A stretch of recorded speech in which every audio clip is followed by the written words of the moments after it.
안녕하세요. 저는 고현정이라고 합니다. 정말 어처구니 없던 제 이야기 좀 들어주세요. 제 나이 75. 밥보다 약을 더 많이 챙겨 먹어야 하는 나이가 되니 세상 만사가 다 귀찮고 무뎌질 줄 알았어요. 그런데 말이죠. 아직 이 심장이 뜨끈뜨끈하게 뛰고 있다는 걸 얼마 전에야 깨달았답니다. 아주 생각지도 못한 계기 덕분이었죠. 바로 금쪽 같은 제 아들, 딸 녀석들 덕분이었습니다. 그날도 저는 거실 소파에 늘어져 약 먹을 시간을 기다리며 멍하니 텔레비전을 보고 있었어요. 화면 속에서는 막장 드라마 주인공이 제 뺨을 후려치며 울고불고 난리도 아니었죠. 에구, 저 기운의 밭을 갈면 소 한 마리 몫은 하겠다. 혀를 끌끌 차는 순간 요란하게 전화벨이 울렸습니다. 화면에 뜬 아들이라는 두 글자를 보자마자 저는 무릎을 탁 쳤어요. 아이고, 오늘이 바로 그날이구나. 용돈이 입금되는 한 달에 한 번 아들 목소리가 상냥해지는 바로 그날 말입니다. 어머니, 저 기태예요. 별일 없으시죠? 오냐, 아들. 별일은 무슨. 늙은이가 늘 똑같지. 밥은 먹었냐? 제 물음의 아들 녀석, 기태는 잠시 머뭇거리더군요. 꼭 하기 싫은 숙제를 억지로 해야 하는 아이처럼 말이에요. 이런 느낌 한두 번 겪어본 게 아니죠. 딱 감이 왔습니다. 아, 이놈이 또 돈 나올 구멍을 막으려고 수작을 부리는구나. 저기, 어머니. 드릴 말씀이 있는데요. 뭔데 그러냐? 돈 없다는 소리만 아니면 뭐든 괜찮다. 저는 일부러 선수를 쳐봤어요. 그랬더니 전화기 저편에서 아들의 깊은 한숨 소리가 들려오는 듯 했습니다. 곧이어 옆에서 듣고 있던 며느리 우서희의 날카로운 목소리가 희미하게 끼어들었죠. 그냥 빨리 말해. 뭘 그렇게 뜸들여. 며느리의 재촉에 용기를 얻었는지 아들이 마침내 본론을 꺼냈습니다. 어머니, 저희도 이제 힘드네요. 가게도 예전 같지 않고 애들 학원비는 계속 오르고요. 그래서 말인데 용돈은 이번 달까지만 드릴게요. 죄송합니다. 아이고, 이 녀석아. 그 말이 그렇게 어려웠더냐? 저는 조금도 놀라지 않았어요. 올 것이 왔다고 생각했죠. 오히려 속이 다 시원하더군요. 며느리 녀석은 뭐가 그리 당당한지 아예 전화기를 빼앗아 들고 제게 직접 쏘아붙이기 시작했습니다. 어머님, 저희가 그동안 드린 것만 해도 어디예요? 어머님은 연금도 꼬박꼬박 나오시고 아파트도 있으시잖아요. 저희야말로 대출금에 허리가 휜다고요. 이제 어머님도 저희 사정 좀 봐주셔야죠. 저 말투 좀 보세요. 꼭 자기가 번 돈으로 제 용돈을 주는 것처럼 말하는 꼴이라니. 제가 평생 뼈 빠지게 일해서 사놓은 상가 건물, 거기서 나오는 월세를 지들 통장으로 받아서 그중 10분의 1을 떼어주면서 저렇게 생색을 내는 거랍니다.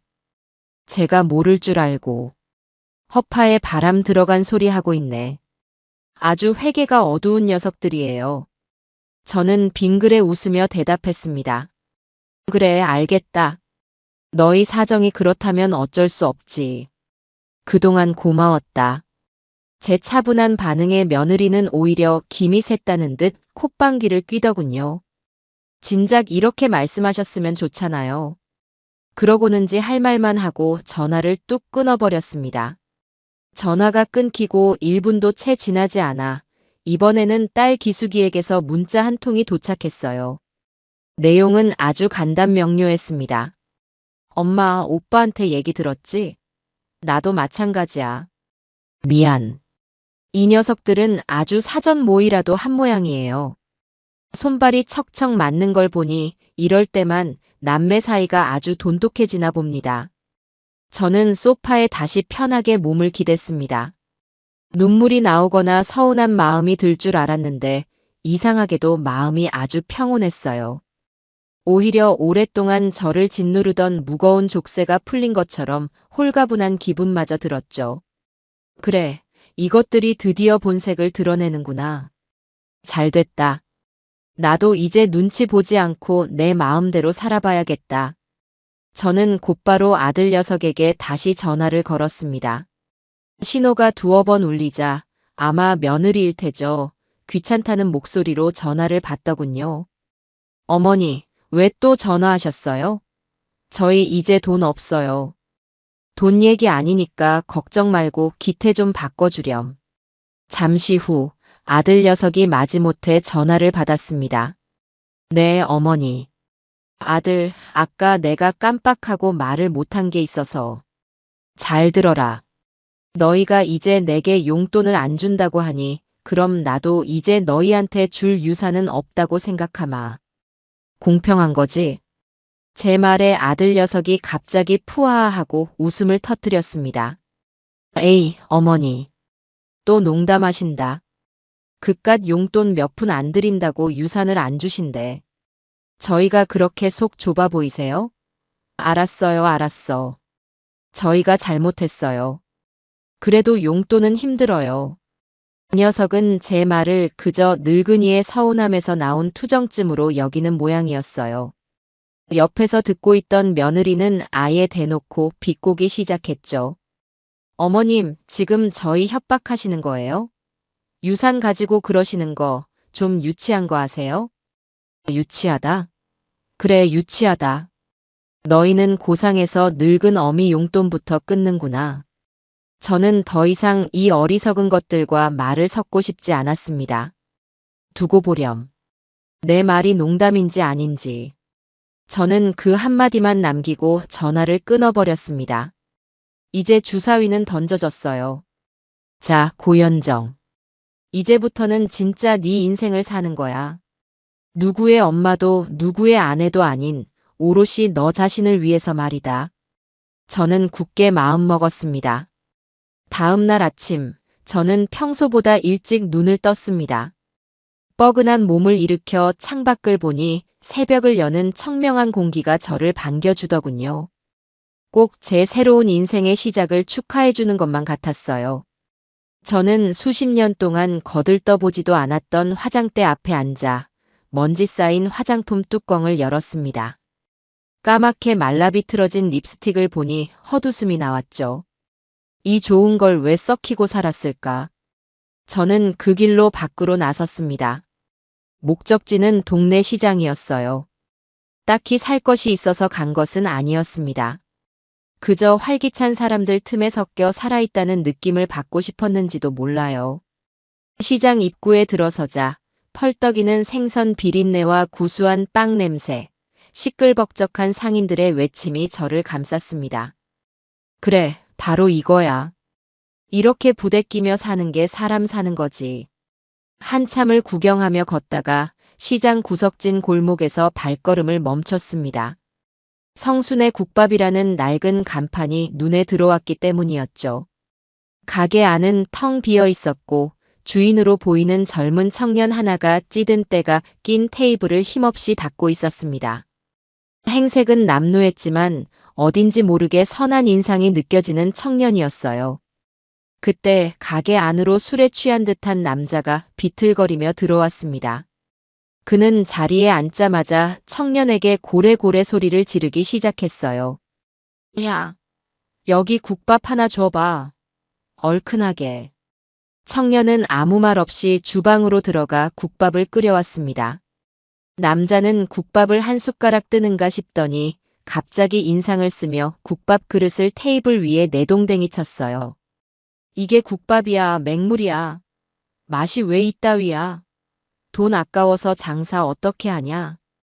뜨거운 국물이 바닥에 쏟아지고 청년의 얼굴에 당혹감이 스쳤습니다. 하지만 그는 화를 내거나 변명하지 않았어요. 그저 묵묵히 행주를 가져와 바닥을 닦기 시작했죠. 남자는 욕설을 퍼부으며 가게를 나갔고 텅 빈 가게에는 적막만이 흘렀습니다. 청년은 손님이 흘린 음식을 다 치우고 나서야 한숨을 푹 내쉬더군요. 저는 그 모습을 가만히 지켜보았습니다. 짠한 마음이 들면서도 한편으로는 오기가 생겼어요. 대체 맛이 어떻길래 저런 수모를 당하나. 저는 가게 안으로 성큼성큼 들어갔습니다. 놀란 눈으로 저를 쳐다보는 청년에게 저는 말했죠. 총각, 나도 국밥 한 그릇 줘봐요. 저 사람이 버리고 간 거 말고 새로 끓여서. 청년의 얼굴이 순간 붉어졌습니다. 그는 잠시 망설이더니 이내 주방으로 들어가 정성껏 국밥을 끓여내왔습니다. 김이 모락모락 피어오르는 국밥 그릇을 받아들고 저는 먼저 국물 맛부터 봤어요. 어라? 저는 깜짝 놀랐습니다. 맛이 없는 게 아니었어요. 오히려 아주 깊고 구수한 맛이 났습니다. 고기도 푸짐하게 들어있었고요. 다만 뭔가 2% 부족한 느낌이랄까. 심장은 있는데 뼈가 없는 느낌이었죠. 저는 숟가락을 내려놓고 청년을 쳐다보았습니다. 그는 제 눈치를 살피며 안절부절 못하고 있었어요. 총각, 이름이 뭐야? 박성수라고 합니다. 성수 총각. 이 국밥, 맛이 없는 게 아니야. 아주 정직한 맛이 나네. 근데 말이야, 장사는 그렇게 정직하게만 해서는 안 되는 거야. 제 말에 성수는 고개를 갸웃거렸습니다. 손님 주머니에서 돈을 꺼내려면 말이야. 이 심장을 후벼 파는 맛이 있어야 한다고. 지금 총각 국밥은 그냥 착하기만 해. 맛이 너무 착해 빠졌어. 저는 가방에서 지갑을 꺼내 10,000원짜리 한 장을 테이블 위에 올려놓았습니다. 국밥값이야. 거스름돈은 됐고. 내가 내일 다시 올 테니까 그때까지 이 국밥을 어떻게 하면 더 맛있게 만들 수 있을지 고민 한번 해봐. 그게 총각 숙제야. 저는 그 말을 남기고 가게를 나왔습니다. 뒤에서 성수가 당황하며 저를 부르는 소리가 들렸지만 저는 뒤돌아보지 않았어요. 머릿속에는 온통 재미있는 계획들로 가득 차기 시작했죠. 아들, 딸 녀석에게는 한 푼도 줄 수 없지. 제 피 같은 돈 저렇게 착하고 어리숙한 청년에게 한번 투자해보는 건 어떨까? 믿져야 본전 아니겠어요? 남편 없이 악착같이 돈 모아서 자식들 키워봤자 다 소용없더라고요. 이제부터는 제 돈, 저를 위해서, 아니, 저를 즐겁게 해줄 이 청년을 위해서 한번 써보렵니다. 세상에서 제일 짜릿한 노후 대책, 바로 남의 자식 키우기 아니겠어요? 호호. 팝콘이나 준비해두렴 얘들아. 엄마의 화끈한 투자기가 곧 시작될 테니 말이에요. 다음 날, 저는 어제 갔던 그 시장 골목을 다시 찾았습니다. 혹시나 그 젊은 총각이 가게 문을 닫고 야반도주라도 했으면 어쩌나 괜한 걱정을 하면서 말이죠. 다행히 가게는 문을 열었고 성순의 국밥이라는 간판이 어제보다 더 짠하게 저를 반겨주더군요. 가게 안을 슬쩍 들여다보니 그 박성수라는 청년이 커다란 솥 앞에서 땀을 뻘뻘 흘리며 무언가를 열심히 적고 있었습니다. 아마 어제 제가 내준 숙제를 하고 있는 모양이었어요. 저는 슬그머니 가게 안으로 들어갔습니다. 저를 발견한 성수 총각이 화들짝 놀라며 쪼르르 달려왔어요. 아이고 어르신, 또 오셨네요. 숙제는 좀 해봤나? 제 물음에 그는 얼굴을 붉히며 고개를 푹 숙였습니다. 네, 나름대로 이것저것 넣어보고 끓여봤는데 영맛이 나아지질 않네요. 역시 저는 장사 수완이 없나 봅니다. 풀이 죽은 강아지 같은 모습에 저도 모르게 웃음이 나왔습니다. 저 순박한 것 좀 보세요. 요즘 젊은이들 같으면 어제 온 할머니가 뭔데 이래라 저래라야? 하고 기분 나빠할 법도 한데 저렇게 제 말을 곧이곧대로 듣고 밤새 끙끙거린 모양입니다. 기특하기도 하고 안쓰럽기도 했죠. 어디 내가 맛 한번 볼까? 저는 주방으로 성큼성큼 걸어 들어갔습니다. 성수 총각은 당황하며 제 뒤를 따랐고요. 솥뚜껑을 열자 구수한 냄새가 확 풍겨왔습니다. 국자로 국물을 떠서 맛을 보니 어제보다 더 진해지긴 했지만 여전히 밍밍한 느낌을 지울 수가 없었어요. 총각, 여기다가 뭘 더 넣었어? 그게 어르신 말씀 듣고 깊은 맛을 내보려고요. 마늘도 더 넣고 파도 더 넣고 몸에 좋다는 황기랑 대추도 좀 넣어봤습니다. 아이고 이 답답한 양반아. 국밥에 황기랑 대추라니. 이건 국밥이 아니라 보약이잖아요. 손님들이 밥 먹으러 왔지 한약 지으러 온 줄 알겠네. 총각, 음식의 기본은 조화야. 좋은 걸 무작정 때려 넣는다고 맛이 좋아지는 게 아니라고. 이건 국밥이 아니라 그냥 건강한 맹물이야. 제 냉정한 평가에 성수 총각의 어깨가 축 처졌습니다. 저는 혀를 끌끌 차며 팔을 걷어붙였어요. 앞치마 하나만 줘봐. 내가 오늘 총각한테 진짜 국밥이 뭔지 보여줄 테니. 네. 아니, 어르신. 어떻게 어르신께 그런 일을. 시끄럽고 앞치마나 빨리 가져와. 내 돈이 들어갈지도 모르는 가게인데 이 정도는 확인해 봐야지. 제 말에 성수 총각은 어쩔 수 없다는 듯 새 앞치마를 찾아 제게 건넸습니다. 저는 앞치마를 질끈 동여매고 주방을 한번 쓱 훑어봤어요. 정리는 잘 되어 있었지만 양념통들이나 재료들을 보니 한숨부터 나왔습니다. 공장에서 대량으로 만들어 파는 고추장, 된장, 국간장. 이런 걸로 무슨 깊은 맛을 낸단 말입니까? 총각, 집에 잠깐 다녀와야겠네. 여기서 꼼짝 말고 기다리고 있어. 저는 그 길로 집으로 달려가 장독대에 고이 모셔두었던 제 보물들을 꺼내왔습니다. 10년 묵은 시간장, 제가 직접 담근 매실액, 그리고 햇볕에 잘 말려 빻아놓은 태양초 고춧가루까지. 이건 제 자식들도 그 맛의 비밀을 모르는 저만의 필살기였죠. 이 비싼 것들을 남의 가게에 쓰는 게 맞나 싶기도 했지만 이왕 시작한 거 제대로 해보고 싶다는 오기가 생겼습니다. 다시 가게로 돌아오니 성수 총각은 제가 시킨 대로 정말 꼼짝도 안 하고 주방 입구에 서 있더군요.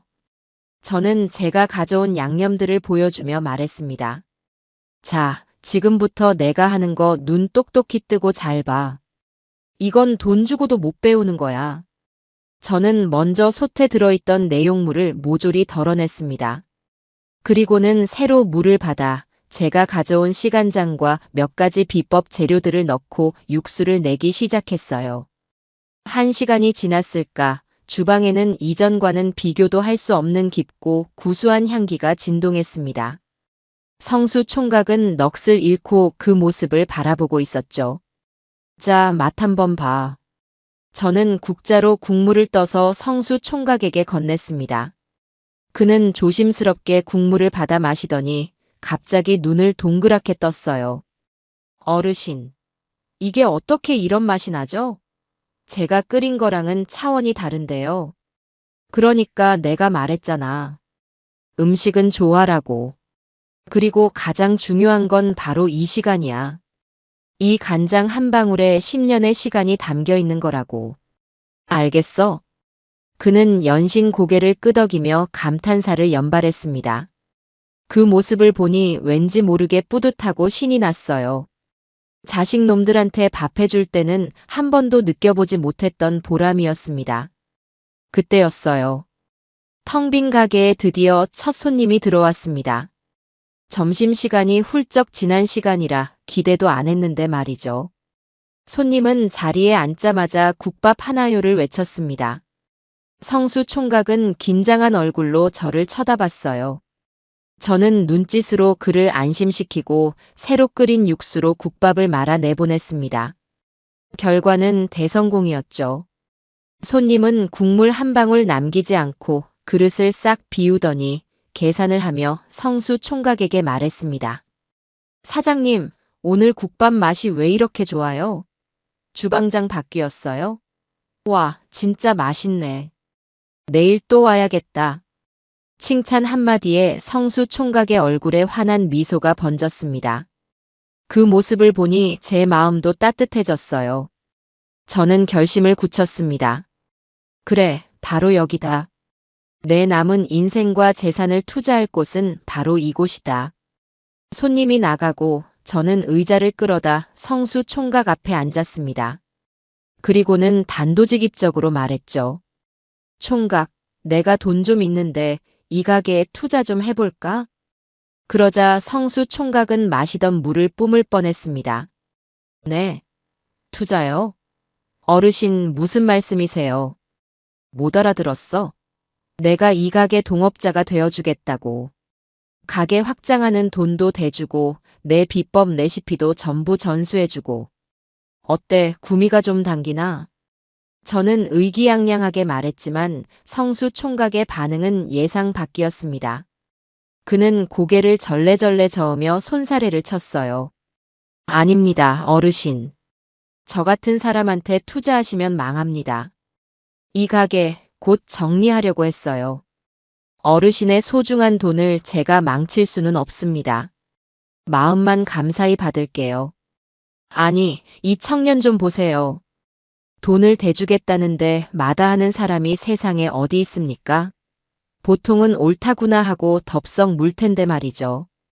그 순박한 거절에 저는 이 청년에 대한 확신이 더 커졌습니다. 그래, 사기꾼이 아니구나. 적어도 내 등쳐먹을 놈은 아니야. 망할지 흥할지는 내가 판단해.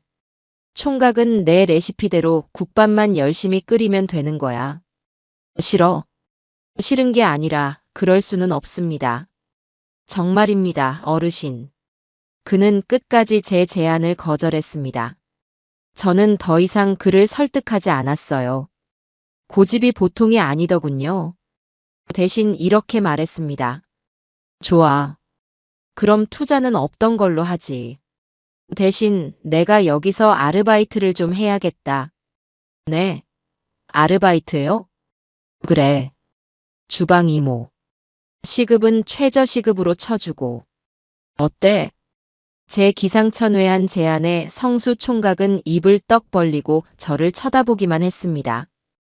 그 주 주말이었어요. 아들 내외가 철딱서니 없이 용돈을 끊겠다고 통보한 이후 처음으로 집에 찾아왔습니다. 아마 제가 진짜로 화가 났는지 아니면 그냥 하는 소리였는지 염탐하러 온 것이겠죠. 며느리 서희는 거실에 들어서자마자 소파에 드러누워 제 집인 양 리모컨부터 찾더군요. 어머님, 주말인데 어디 다녀오세요? 얼굴 보기가 힘드네요. 며느리의 비아냥거림에 저는 웃으며 대답했습니다. 응, 나도 이제 좀 바빠져서. 일 시작했거든. 네. 일을요? 어머님이요? 제 말에 소파에 누워있던 며느리가 벌떡 일어나 앉았습니다. 아들 기태 녀석도 동그래진 눈으로 저를 쳐다봤고요. 아니, 어머니. 그 연세에 무슨 일을 하세요? 어디 다치시기라도 하면 어쩌려고요? 아들 녀석의 걱정하는 듯한 말투에 코웃음이 나왔습니다. 제 건강이 걱정되는 게 아니라 제 병원비가 걱정되는 것이겠죠. 걱정 마라. 힘든 일 아니야. 그냥 식당 주방에서 좀 거들어주는 거니까. 식당이요? 이번에는 며느리가 끼어들었습니다. 그녀의 눈빛에는 경멸과 호기심이 뒤섞여 있었어요. 어머님, 어느 식당인데요? 설마 그 허름한 국밥집이에요? 동네 아줌마들이 그러던데 어머님이 매일 거기 출근하신다고요. 소문 한번 빠르기도 하지. 저는 순순히 인정했습니다. 응, 맞아. 성순의 국밥집. 거기 주방 이모로 취직했어. 제 대답에 아들 내외는 서로를 쳐다보며 기가 막힌다는 표정을 지었습니다. 며느리 서희는 참지 못하고 쏘아붙이더군요. 어머님, 제정신이세요? 어떻게 그런 데서 일을 하세요? 저희 체면도 좀 생각해 주세요. 남들이 알면 저희가 어머님 용돈도 안 들여서 식당일 나간다고 욕할 거 아니에요. 욕 좀 먹으면 어떠냐? 사실인데. 너희가 용돈 안 줘서 나 일하는 거 맞잖아. 제 반격에 며느리는 말문이 막혔는지 입술만 달싹거렸습니다. 이번에는 아들 녀석이 나섰어요. 그는 제 옆에 바싹 다가앉으며 은밀한 목소리로 말했습니다. 어머니, 솔직히 말씀해 보세요. 그 국밥집 청년한테 돈이라도 주신 거예요? 어머니, 그 나이에 사기당하시려고요? 요즘 젊은 것들이 얼마나 영악한데요. 불쌍한 척 접근해서 등쳐먹는 놈들이 한둘인 줄 아세요? 사기. 사기는 너희가 나한테 치고 있는 게 사기 아니냐? 내 상가 월세 받아먹으면서 용돈 한 푼 못 주겠다고 버티는 게 사기지. 제 말에 아들 녀석의 얼굴이 울그락불그락해졌습니다. 어머니, 어떻게 말씀을 그렇게 하세요? 저희가 그 돈 저희 좋자고 썼어요? 다 손주들 학원비랑 생활비로 나간 거잖아요. 저희가 제일 안전한 투자처잖아요. 드디어 본심이 나왔네요. 안전한 투자처라. 너희 같은 밑 빠진 독에 물 붓는 게 어떻게 안전한 투자란 말이냐? 저는 자리에서 일어나 부엌으로 향했습니다. 더 이상 이 녀석들과 실랑이 하고 싶지 않았어요. 쓸데없는 소리 그만하고 밥이나 먹고 가거라. 너희가 좋아하는 갈비찜 해놨다. 제 말에 아들 내외는 언제 그랬냐는 듯 표정을 바꾸고 식탁에 앉았습니다. 그리고는 허겁지겁 갈비찜을 먹어치우기 시작했죠. 그 모습을 보니 왠지 모르게 성수 총각의 얼굴이 떠올랐습니다. 제 국밥 국물 한 모금에 감동하던 그 순수한 얼굴이 말이죠. 그래요, 저는 이미 알고 있었습니다. 제 진짜 아들이 누구인지. 아니, 제가 앞으로 진짜 아들로 삼고 키워야 할 사람이 누구인지를 말입니다. 며칠 뒤 성수 총각은 제 손에 들린 커다란 보따리를 보고 어쩔 줄 몰라 했습니다. 어르신, 정말 이렇게까지 안 하셔도 되는데. 저는 아랑곳하지 않고 보따리를 주방 식탁 위에 풀어놓았죠. 보따리 안에는 제가 밤새 만든 각종 양념장과 장아찌들이 가득했습니다. 이건 단순한 반찬이 아니었어요. 앞으로 성순의 국밥을 이 동네 최고의 맛집으로 만들어줄 저의 비밀 병기들이었죠. 총각, 내가 주방 이모로 일하는 이상, 이 주방의 규칙은 내가 정해. 앞으로 식당에서 쓰는 모든 양념과 반찬은 내가 만든다. 총각은 내가 시키는 대로 국밥만 맛있게 끓이면 돼. 알았어? 제 단호한 선언에 성수 총각은 더 이상 아무 말도 하지 못하고 고개만 끄덕였습니다. 그렇게 저의 본격적인 투자가 시작되었습니다. 투자의 시작은 돈이 아니었어요. 바로 제 손맛과 평생의 노하우, 제 인생이 담긴 레시피였죠. 저는 이것을 유산 1호라고 이름 붙였습니다. 저는 먼저 성수 총각에게 제대로 된 육수 비법부터 전수하기 시작했습니다. 며칠 밤낮으로 이어진 강행군이었어요.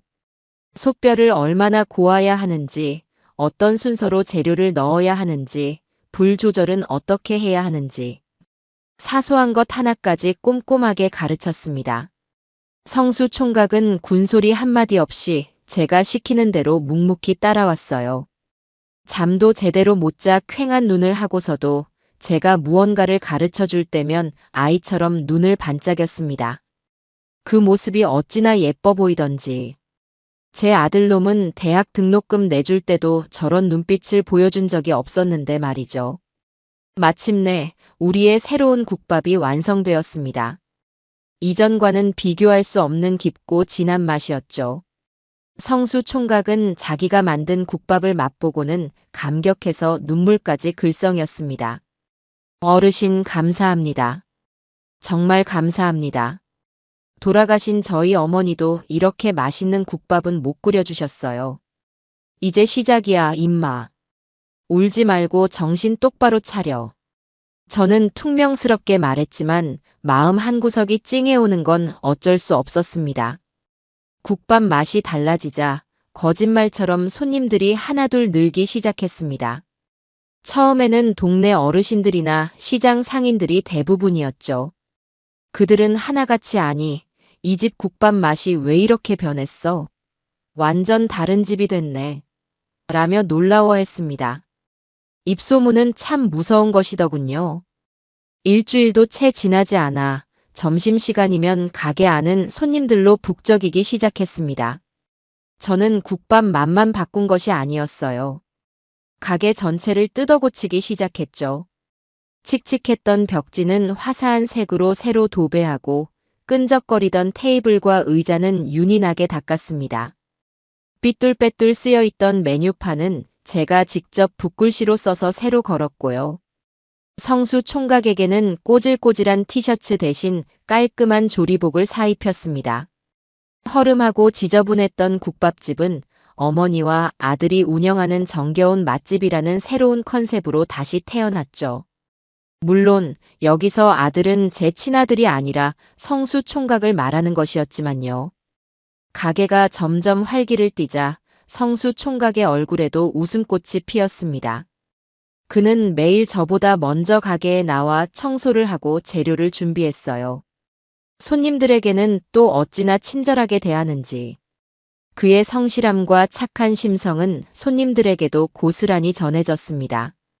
손님들은 이제 저를 주방 이모님이 아니라 사장님 어머니라고 부르기 시작했어요. 모든 것이 순조롭게 흘러가는 듯 했습니다. 하지만 세상에 공짜는 없는 법이죠. 예상치 못한 곳에서 첫 번째 태클이 들어왔습니다. 바로 제 며느리 우서희에게서였어요. 어느 날 저녁 가게 마감을 준비하고 있는데 며느리에게서 전화가 걸려왔습니다. 전화를 받자마자 다짜고짜 고함을 지르더군요. 어머님, 지금 뭐 하시는 거예요? 거기 국밥집에 돈이라도 보태주셨어요? 동네방네 어머님이 그 가게 먹여 살린다고 소문이 파다해요. 아마 가게에 손님이 많아진 것을 보고 제가 돈을 댔다고 지레 짐작한 모양입니다. 저는 차분하게 대꾸했습니다. 돈은 무슨 돈? 내 인건비도 못 받고 일해주고 있는데. 거짓말하지 마세요. 돈도 안 줬는데 가게가 그렇게 잘 될 리가 없잖아요. 저희한테 줄 돈은 없다면서 남의 자식한테는 돈이 막 나가시나 봐요. 어머님, 정말 저희한테 어떻게 이러실 수 있어요? 며느리의 목소리에는 서운함이 아니라 당연히 자기 것이라고 생각했던 무언가를 빼앗긴 사람의 분노가 담겨 있었습니다. 그 속내가 너무 빤히 보여서 헛웃음이 나왔어요. 애미야, 내가 한 가지만 묻자. 내가 내 돈으로 내 아들 밥을 사주든 남의 아들 가게를 차려주든 그게 너랑 무슨 상관이니? 상관이 왜 없어요? 어머님 돈이 그냥 어머님 돈이에요. 그 돈 나중에 다 저희가 물려받을 돈이잖아요. 저희 유산을 왜 어머님 마음대로 남한테 쓰세요?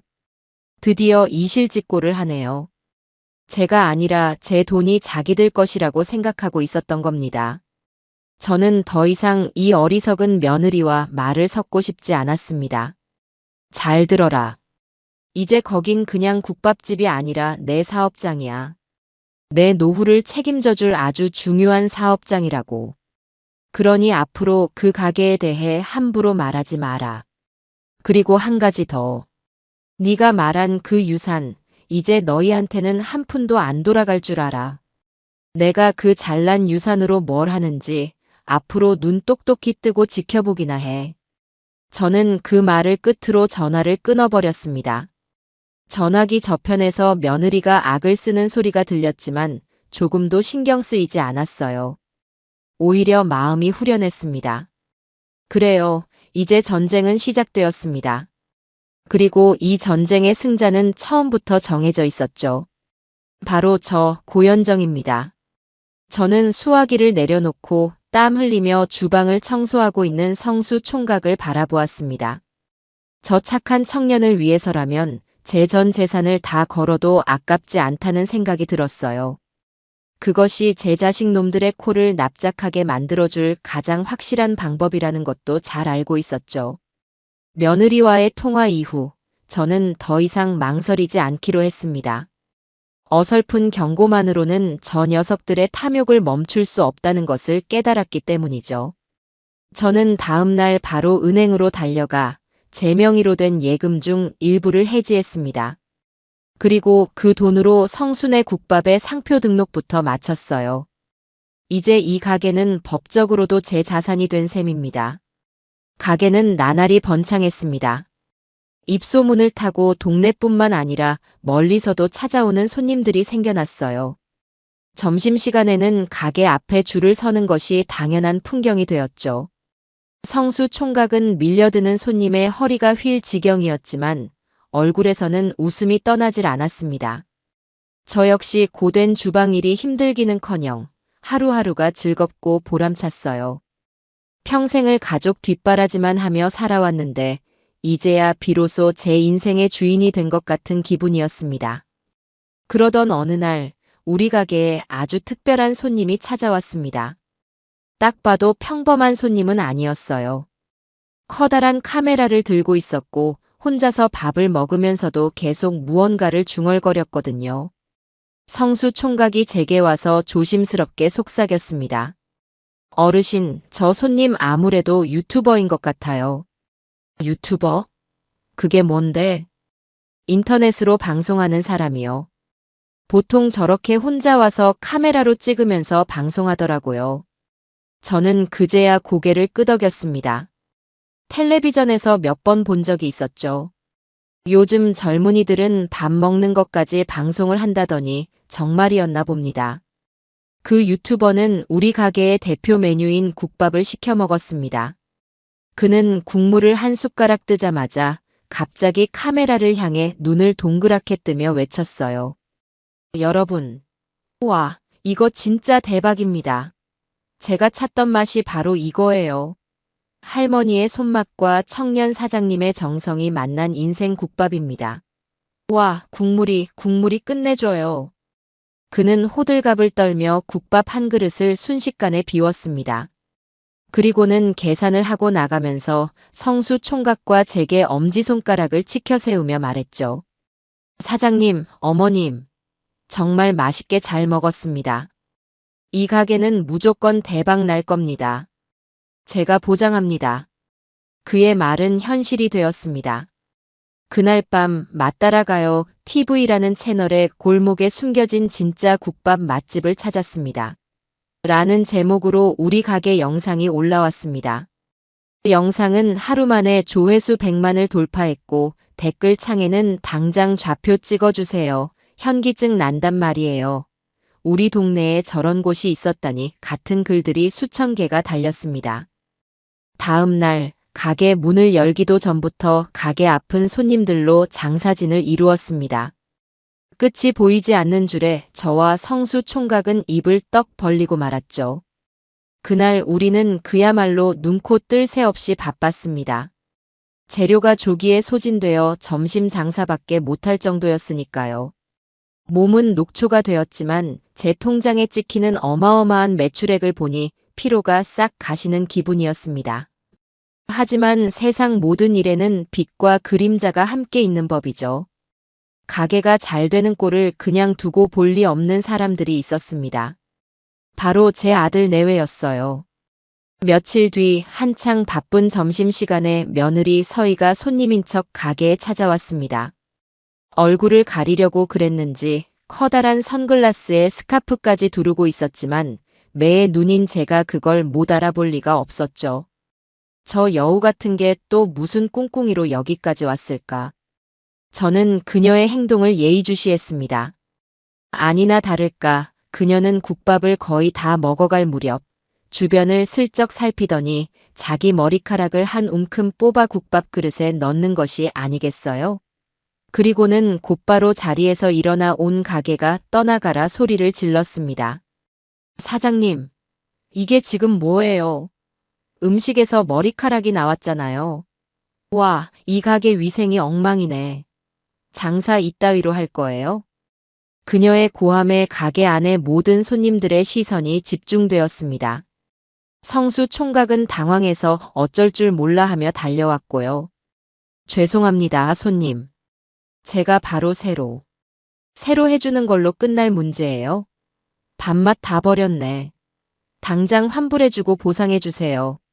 구청에 신고하기 전에. 며느리는 아주 작정하고 온 모양이었습니다. 손님들은 수군거리기 시작했고 가게 분위기는 순식간에 험악해졌죠. 하지만 저는 조금도 당황하지 않았습니다. 이런 날이 올 줄 알고 미리 대비를 해두었거든요. 저는 카운터로 성큼성큼 걸어가 태연하게 말했습니다. 손님, 잠시만 진정하세요. 요즘 세상이 어떤 세상인데 저희가 다 증거를 남겨놓고 장사를 하죠. 저는 카운터에 설치해둔 CCTV 모니터를 가리켰습니다. 그리고는 스마트폰을 꺼내 몇 번 조작하더니 가게 안에 설치된 커다란 텔레비전 화면에 방금 전 상황이 담긴 CCTV 영상을 재생시켰어요. 화면 속에는 제 며느리가 두리번거리며 자기 머리카락을 뽑아 국밥에 넣는 장면이 아주 선명하게 슬로우 모션으로 재생되고 있었습니다. 그 모습을 본 손님들은 경악을 금치 못했고 이내 가게 안은 폭소와 야유 소리로 가득 찼습니다. 세상에, 자기 머리카락을 자기가 넣네. 요즘 저런 진상들이 있다더니 내 눈으로 직접 볼 줄이야. 아줌마, 연기 대상감이다. 꼴 좋다. 모든 것이 탄로나자 며느리의 얼굴은 잘 익은 토마토처럼 새빨개졌습니다. 그녀는 선글라스로도 가려지지 않는 창피함에 어쩔 줄 몰라 하다가 결국 아무 말도 못하고 가게 밖으로 도망치듯 뛰쳐나갔습니다. 그 모습을 본 손님들은 통쾌하다는 듯 박수까지 쳤어요. 이 사건은 오히려 우리 가게에 대한 손님들의 신뢰를 더욱 높여주는 계기가 되었습니다. 그날 이후 우리 가게는 진상 손님도 물리치는 CCTV 맛집이라는 별명까지 얻으며 더욱더 유명해졌답니다. 저는 도망가는 며느리의 뒷모습을 보며 빙그레 웃었습니다. 애미야, 그 정도 꼼수로 내 50년 장사 내공을 이길 수 있을 것 같으냐? 이건 그냥 맛보기에 불과하단다. 앞으로 내가 니들한테 보여줄 세상은 훨씬 더 맵고 짜릿할 테니 단단히 각오하는 게 좋을 거야. 제 통쾌한 반격은 이제 막 시작되었을 뿐이니까요. 며느리 녀석이 머리카락 소동을 버리고 꽁지가 빠져라 도망친 그날 밤, 저는 모처럼 발을 뻗고 아주 편안하게 잠이 들었습니다. 남의 속을 시원하게 긁어주는 것만큼 좋은 수면제는 없더라고요. 하지만 제 평화는 그리 오래 가지 않았습니다. 바로 다음 날, 이번에는 아들 녀석, 김기태가 나설 차례였나 봅니다. 점심 장사가 끝나고 한숨 돌리려는데 멀끔하게 양복을 차려입은 아들 녀석이 가게 문을 빼꼼 열고 들어오더군요. 어머니, 장사는 좀 어떠세요? 그 녀석 손에는 피로회복제 한 상자가 들려 있었습니다. 아이고, 해가 서쪽에서 뜨겠네. 평생 제게 뭘 사다 바친 적이 없는 녀석인데 말이죠. 딱 보니 어제 제 마누라가 저지른 깽판을 수습하고 제 마음을 떠보러 온 것이 분명했습니다. 꿍꿍이가 훤히 보이는 그 모습에 저는 속으로 혀를 찼습니다. 네가 웬일이냐 여기까지 다 오고. 가게에 CCTV 설치했는지 확인하러 왔냐? 제 직설적인 물음에 아들 녀석의 얼굴이 살짝 굳어졌습니다. 에이, 어머니. 농담도 참. 그냥 어머님 힘드실까봐 걱정돼서 와봤죠. 이거라도 드시고 하세요. 이 녀석은 피로회복제 상자를 식탁 위에 슬쩍 밀어놓고는 제 맞은편 의자에 털썩 주저앉았습니다. 그리고는 가게 안을 샅샅이 훑어보기 시작했어요. 북적이는 손님들, 활기찬 분위기, 그리고 땀 흘리며 묵묵히 일하는 성수 총각을 보더니 녀석의 표정이 미묘하게 일그러졌습니다. 아마 자기가 생각했던 것보다 가게가 훨씬 더 잘 되는 모습에 배알이 꼴렸던 것이겠죠. 어머니, 잠깐 저랑 얘기 좀 하세요. 아들 녀석은 저를 가게 구석으로 끌고 가더니 아주 심각한 표정으로 입을 열었습니다. 어머니, 제가 어제 집사람한테 얘기 다 들었어요. 정말 죄송합니다. 걔가 요즘 스트레스를 많이 받아서 잠시 정신이 나갔었나 봐요. 제가 대신 사과드릴게요. 사과는 무슨? 그 말투는 우리 마누라가 왜 그랬는지 이해하시죠? 하는 변명에 가까웠습니다. 저는 팔짱을 끼고 녀석을 쏘아보았어요. 그래서 하고 싶은 말이 뭔데? 서론이 길다. 그게 아니라요, 어머니. 제가 아무리 생각해도 이건 좀 아닌 것 같아요. 어머니, 그 청년 박성수라 그랬죠? 그 청년 아무래도 사기꾼 같아요. 드디어 본론이 나왔네요. 며느리 녀석은 무식하게 몸으로 덤비더니 아들놈은 이렇게 이간질로 나오는군요. 작전 한번 유치하기 짝이 없습니다. 사기꾼이라니. 멀쩡한 애를 왜 사기꾼으로 만드냐? 어머니, 세상을 너무 모르셔서 그래요.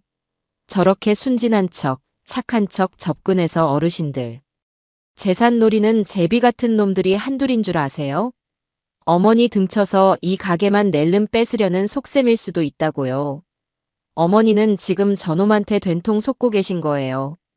아들 녀석은 정말로 저를 걱정한다는 듯 아주 애절한 표정으로 연기를 펼쳤습니다. 그 뻔뻔한 얼굴을 보고 있자니 헛웃음이 나왔어요. 진짜 사기꾼은 지금 제 눈앞에 서 있는데 말이죠. 기태야. 네, 어머니. 네가 지금 누구 걱정을 하는 거냐? 내 걱정. 아니면 네 유산 걱정.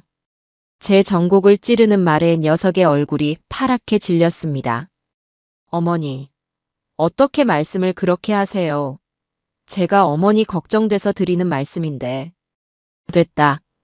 네 걱정은 네 마누라 단속이나 잘하는 걸로 충분해. 그리고 성수 총각이 사기꾼인지 아닌지는 내가 알아서 판단해. 너는 상관없는 일이니까 신경 꺼. 저는 단호하게 말을 잘랐습니다. 하지만 아들 녀석은 포기하지 않고 끈질기게 물고 늘어졌어요. 아니, 어머니. 그럼 저 청년이랑 무슨 계약이라도 하셨어요? 가게 명의는 어떻게 되어 있고요? 어머니 돈이 얼마나 들어갔는지 장부 같은 건 확인해 보셨냐고요? 그러다 저놈이 가게 돈 다 빼돌려서 도망가면 어쩌시려고 그래요? 아이고, 저 좀 보세요. 제가 평생 장사만 하고 살아서 법이나 계약 같은 건 하나도 모를 거라고 생각하는 모양입니다. 저를 아주 우습게 봐도 단단히 우습게 보고 있는 거죠. 저는 기다렸다는 듯 카운터 서랍에서 서류 봉투 하나를 꺼내 아들 녀석 눈앞에 탁 던졌습니다. 이게 뭐냐고? 네가 그렇게 궁금해하는 계약서다. 눈 있으면 똑똑히 한번 읽어봐. 아들 녀석은 의심스러운 눈초리로 봉투를 열어 서류를 꺼내 들었습니다. 그것은 저와 성수 총각이 함께 작성한 동업 계약서였어요. 며느리 녀석이 가게에 다녀간 그날 밤, 저는 혹시 모를 사태에 대비해 평소 알고 지내던 변호사 사무실에 찾아가 정식으로 계약서를 작성하고 공증까지 받아두었던 겁니다. 계약서 내용을 확인한 아들 녀석의 얼굴이 점점 하얗게 굳어갔습니다. 이게 뭐예요? 갑 고현정은 을 박성수에게 성순의 국밥의 운영 자금 및 비법 레시피를 투자하고 가게의 모든 자산 소유권과 상표권은 갑에게 귀속된다. 수익은 5대5로 배분하며 을은 매월 회계장부를 갑에게 보고할 의무를 진다. 녀석은 믿을 수 없다는 듯 계약서 조항들을 소리내어 읽었습니다. 변호사가 꼼꼼하게 작성해준 계약서는 법적으로 한치의 허점도 없었죠. 어때? 이제 좀 안심이 되냐? 나는 투자자, 성수 총각은 전문 경영인.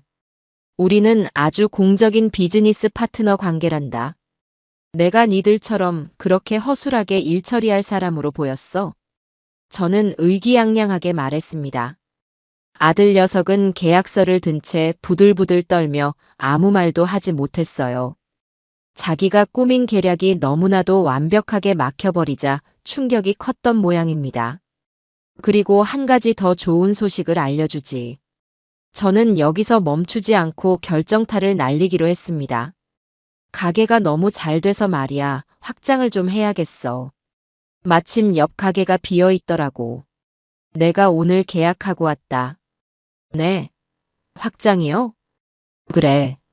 너희한테 줄 유산 2호가 투입될 예정이란다. 묵혀두었던 예금 좀 깨야겠어. 너희한테는 한 푼도 못 주겠다고 쩔쩔맸던 바로 그 돈으로 말이야. 호호. 저는 보란듯이 크게 웃었습니다. 아들 녀석은 이제 거의 혼이 나간 사람처럼 보였어요. 그는 더 이상 아무런 반박도 하지 못하고 제가 잠시 머리가 아파서요라는 말만 중얼거리며 꽁무니를 빼더군요. 도망치듯 가게를 나가는 녀석의 축 처진 어깨를 보니 어찌나 속이 시원하던지 묵은 체증이 쑥 내려가는 기분이었습니다. 다음 날 저는 곧바로 확장 공사에 들어갔습니다. 옆 가게와의 벽을 허물고 테이블을 더 들여놓고 주방도 더 넓고 쾌적하게 만들었죠. 그리고 가게 전면에는 아주 커다란 현수막을 내걸었습니다. 고현정 여사의 통 큰 유산 2호 투자. 성순의 국밥 확장 이전 대축제. 지나가는 동네 사람들 모두가 볼 수 있도록 아주 큼지막하고 샛노란 글씨로 말이죠. 이제 제 자식 놈들은 제 계획이 단순한 홧김에 하는 농담이 아니라는 사실을 깨닫고 진짜 공포를 느끼기 시작했을 겁니다. 그래요. 이제부터가 진짜 시작입니다. 너희가 그토록 소중하게 생각하는 그 유산이라는 것이 너희 손에 닿지 않는 곳에서 얼마나 화려하게 꽃 피울 수 있는지 제가 똑똑히 보여줄 테니까요. 기대하렴, 얘들아. 엄마의 투자는 이제 막 시동을 걸었을 뿐이란다. 아들 녀석의 걱정하는 척 작전마저 처참하게 실패로 돌아가자 저희 집안의 악에 축인 아들 내외는 새로운 전략을 짜낸 모양입니다. 이번에는 딸 기숙이를 저희 가게에 투입하기로 결정했나 봐요. 며느리처럼 대놓고 깽판을 치지도 아들처럼 어설프게 머리를 굴리지도 못하는 순한 딸을 이용해 내부에서부터 저와 성수 총각을 흔들어 보겠다는 속셈이었겠죠. 며칠 뒤 딸 기숙이가 잔뜩 멋을 부린 어색한 차림으로 가게에 나타났습니다. 엄마, 일하는데 힘들지 않아? 내가 좀 도와주러 왔어. 그녀는 제게 윙크를 하며 살갑게 굴었지만 그 눈빛은 불안하게 흔들리고 있었습니다. 딱 보니 오빠 내외의 등살에 못 이겨 억지로 끌려온 것이 분명했어요. 저는 그 속내를 모르는 척 반갑게 딸을 맞았습니다. 아이고, 우리 딸이 웬일이야. 엄마 일하는데 와주고. 기특하네. 그럼 엄마가 이렇게 고생하는데 딸이 당연히 와봐야지. 뭘 도우면 될까? 나 설거지 잘하는데. 기숙이는 서툰 솜씨로 앞치마를 두르고는 곧장 주방으로 향했습니다. 하지만 평생 물 한 방울 안 묻히고 살아온 애가 뭘 알겠어요. 그릇을 깨먹는 건 예사고 퐁퐁 거품을 온 사방에 튀기며 난리를 쳤습니다. 그 모습에 성수 총각은 안절부절 못하며 기숙이의 뒤를 졸졸 따라다니며 수습하기 바빴죠. 저는 그 꼴을 가만히 지켜보았습니다. 그래, 어디 한번 해봐라. 니들 얕은 꾀에 내가 넘어갈 것 같으냐.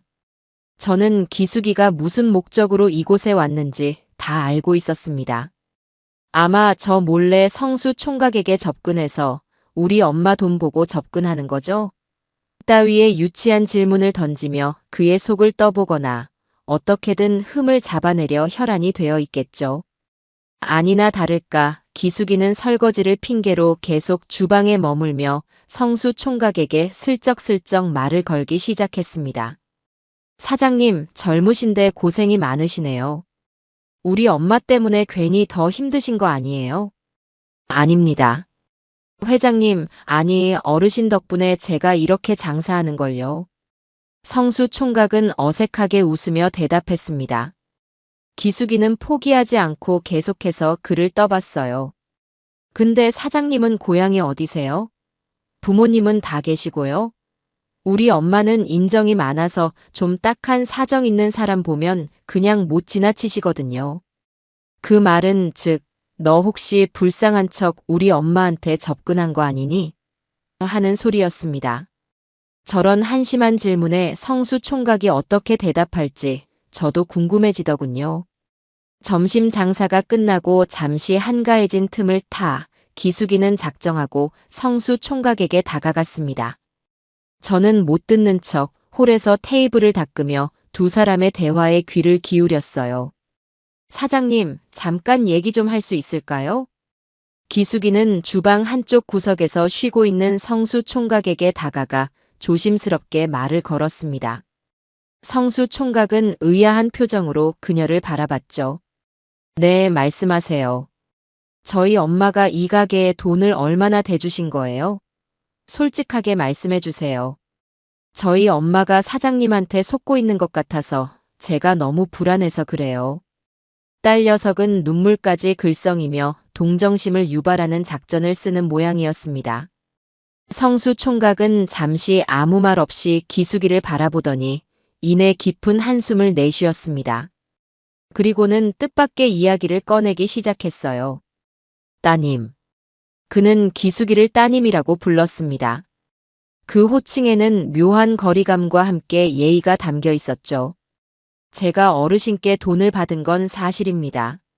하지만 그건 투자를 받은 것이지 공짜로 받은 돈이 아닙니다. 그리고 제가 이 자리에서 장사를 하는 건 단순히 돈을 벌기 위해서만은 아닙니다. 성수 총각은 땀으로 젖은 손을 앞치마에 닦으며 담담하게 자기 이야기를 들려주었습니다. 이 가게 사실 저희 어머니가 제게 남겨주신 마지막 유산입니다. 저희 어머니도 평생 이 시장 골목에서 작은 식당을 하시며 저를 키우셨거든요. 그러다 병을 얻어 돌아가시기 전에 제 손을 잡고 말씀하셨어요. 절대로 굶지 말고 이 가게에서 뜨끈한 밥이라도 챙겨 먹으라고요. 그의 목소리가 살짝 떨렸습니다. 그런데 제가 워낙 장사 수완이 없어서 어머니가 남겨주신 가게를 다 말아먹을 뻔했습니다. 가게세도 못 내서 쫓겨날 판이었죠. 정말 모든 걸 포기하고 싶었을 때 어르신께서 나타나신 겁니다. 어르신은 제게 단순히 돈만 주신 게 아니에요. 돌아가신 저희 어머니처럼 제게 다시 일어설 용기와 따뜻한 국밥 끓이는 법을 가르쳐 주셨습니다. 저한테 어르신은 평생을 갚아도 다 못 갚을 은인입니다. 성수 총각의 진심 어린 고백에 기숙이는 아무 말도 하지 못했습니다. 그녀의 눈빛이 심하게 흔들리는 것이 제게도 보였어요. 아마 그녀는 성수 총각을 그저 엄마 돈을 노리는 사기꾼 정도로만 생각했겠죠. 하지만 그의 이야기를 듣고 나니 자신들이 얼마나 편협하고 이기적인 생각에 사로잡혀 있었는지 깨닫게 된 모양입니다. 그날 이후 기숙이의 태도는 조금씩 달라지기 시작했습니다. 처음에는 쭈뼛거리며 눈치만 보더니 이제는 제법 적극적으로 가게 일을 돕기 시작했어요. 물론 여전히 서툴고 실수투성이었지만 그 눈빛에는 이전에 없던 진심이 담겨 있었습니다. 그녀는 더 이상 성수 총각을 의심의 눈초리로 보지 않았고 오히려 땀 흘려 일하는 그의 모습을 존경심이 담긴 눈으로 바라보곤 했습니다. 그리고 무엇보다 가장 큰 변화는 바로 저를 대하는 태도였습니다. 이전에는 그저 돈 나오는 기계 혹은 귀찮은 늙은이 취급을 하던 딸이 이제는 제 건강을 걱정하고 제 눈치를 살피기 시작한 겁니다. 엄마, 허리 아프지 않아? 내가 대신할게. 엄마, 오늘따라 얼굴이 안 좋아 보이네. 어디 편찮은 거 아니야? 저는 딸의 그 어색한 관심이 싫지 않았습니다. 물론 아직 저 녀석이 오빠 내외와 한패라는 사실을 잊지는 않았지만 적어도 그녀의 마음속에서 작은 변화의 싹이 트고 있다는 것을 느낄 수 있었죠. 며칠 뒤 가게를 마감하고 집으로 돌아가려는데 기숙이가 제 뒤를 조용히 따라왔습니다. 그리고는 제 손을 꼭 잡으며 말하더군요. 엄마, 미안해. 뭐가 미안한데. 그냥 다. 엄마가 이렇게 즐겁게 일하는 모습, 나 처음 보는 것 같아. 엄마가 돈을 쓰는 게 아니라 진짜 행복을 찾은 것 같아서 그래서 미안해. 그동안 우리가 엄마를 너무 외롭게 만들었던 것 같아. 딸의 눈에서 굵은 눈물 방울이 뚝뚝 떨어졌습니다. 저는 아무 말 없이 딸의 등을 토닥여 주었습니다. 그래요. 이것만으로도 제 투자는 절반은 성공한 셈입니다. 돈으로는 절대 살 수 없는 자식의 진심 어린 사과 한마디를 얻었으니까요. 하지만 이걸로 끝낼 수는 없죠. 아직 정신 못 차린 아들 녀석과 그 교활한 며느리가 남아있으니까요. 그 녀석들에게는 눈물이 아니라 피눈물을 쏙 빼놓을 만한 더 강력한 한 방이 필요했습니다. 그리고 그 한 방을 날릴 기회는 생각보다 아주 빨리 찾아왔습니다. 딸 기숙이의 마음이 돌아선 것을 눈치챈 아들 내외는 이제 더 이상 기다릴 여유가 없다고 판단한 모양입니다. 그들의 찌질한 방해 공작은 드디어 클라이맥스를 향해 치닫기 시작했어요. 이번에 그들이 꾸민 계략은 이전과는 차원이 다른 아주 교활하고 악랄한 방법이었습니다. 바로 방송을 이용하는 것이었죠. 아들 녀석에게는 인터넷으로 개인 방송을 하는 지인이 하나 있었습니다. 주로 식당이나 가게들의 비리를 폭로하거나 자극적인 루머를 퍼뜨려 조회수를 올리는 질이 좋지 않은 유튜버였죠. 아들 내외는 그 유튜버를 섭외해 저희 가게를 망하게 할 음모를 꾸몄습니다. 착한 청년 사장님의 두 얼굴. 사실은 할머니의 전 재산을 노린 사기꾼이었다. 뭐 이런 식의 자극적인 제목으로 몰래카메라 방송을 기획한 겁니다. 손님으로 위장의 가게에 잠입한 뒤 미리 준비한 각본대로 저와 성수 총각을 악덕 업주와 사기꾼으로 몰아가려는 속셈이었죠. 이 모든 계획을 저는 어떻게 알았을까요? 바로 제 딸 기숙이 덕분이었습니다.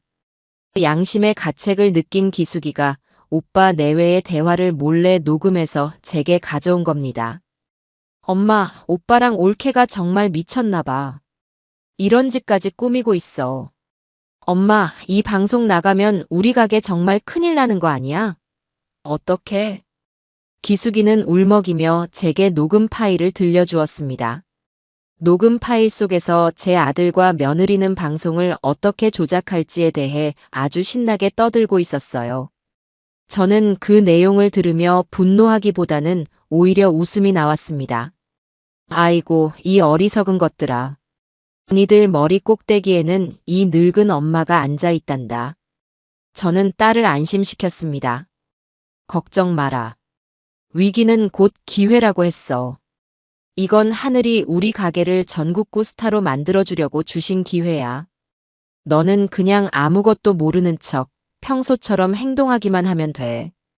저는 그들의 계획을 역이용하기로 마음먹었습니다. 이왕 판이 깔린 거 저도 배우가 되어 제대로 한번 놀아보기로 한 거죠. 방송 당일 가게 안은 평소와 다름없이 손님들로 붐볐습니다. 잠시 후 아들 녀석의 지인이라는 그 유튜버가 요란한 복장을 하고 카메라를 든 채 가게 안으로 들어왔습니다. 그는 자리에 앉자마자 카메라를 향해 떠들기 시작했어요. 네, 시청자 여러분. 김탐정의 진실폭로 김탐정입니다. 제가 오늘 제보를 하나 받고 이 시장 골목의 작은 국밥집에 찾아왔는데요. 이곳이 바로 순진한 할머니의 재산을 등쳐먹는 악랄한 청년 사장님이 운영하는 곳이라고 합니다. 과연 그 소문이 사실인지 오늘 제가 낱낱이 파헤쳐 보도록 하겠습니다. 그의 자극적인 멘트에 가게 안의 손님들이 술렁이기 시작했습니다. 저는 못 들은 척 주방에서 묵묵히 제 할 일만 하고 있었죠. 유튜버는 국밥을 주문하고는 음식을 나르는 성수 총각에게 일부러 시비를 걸기 시작했습니다. 사장님, 이 국밥 위생적으로 만든 거 맞아요? 고기 원산지는 어디고요?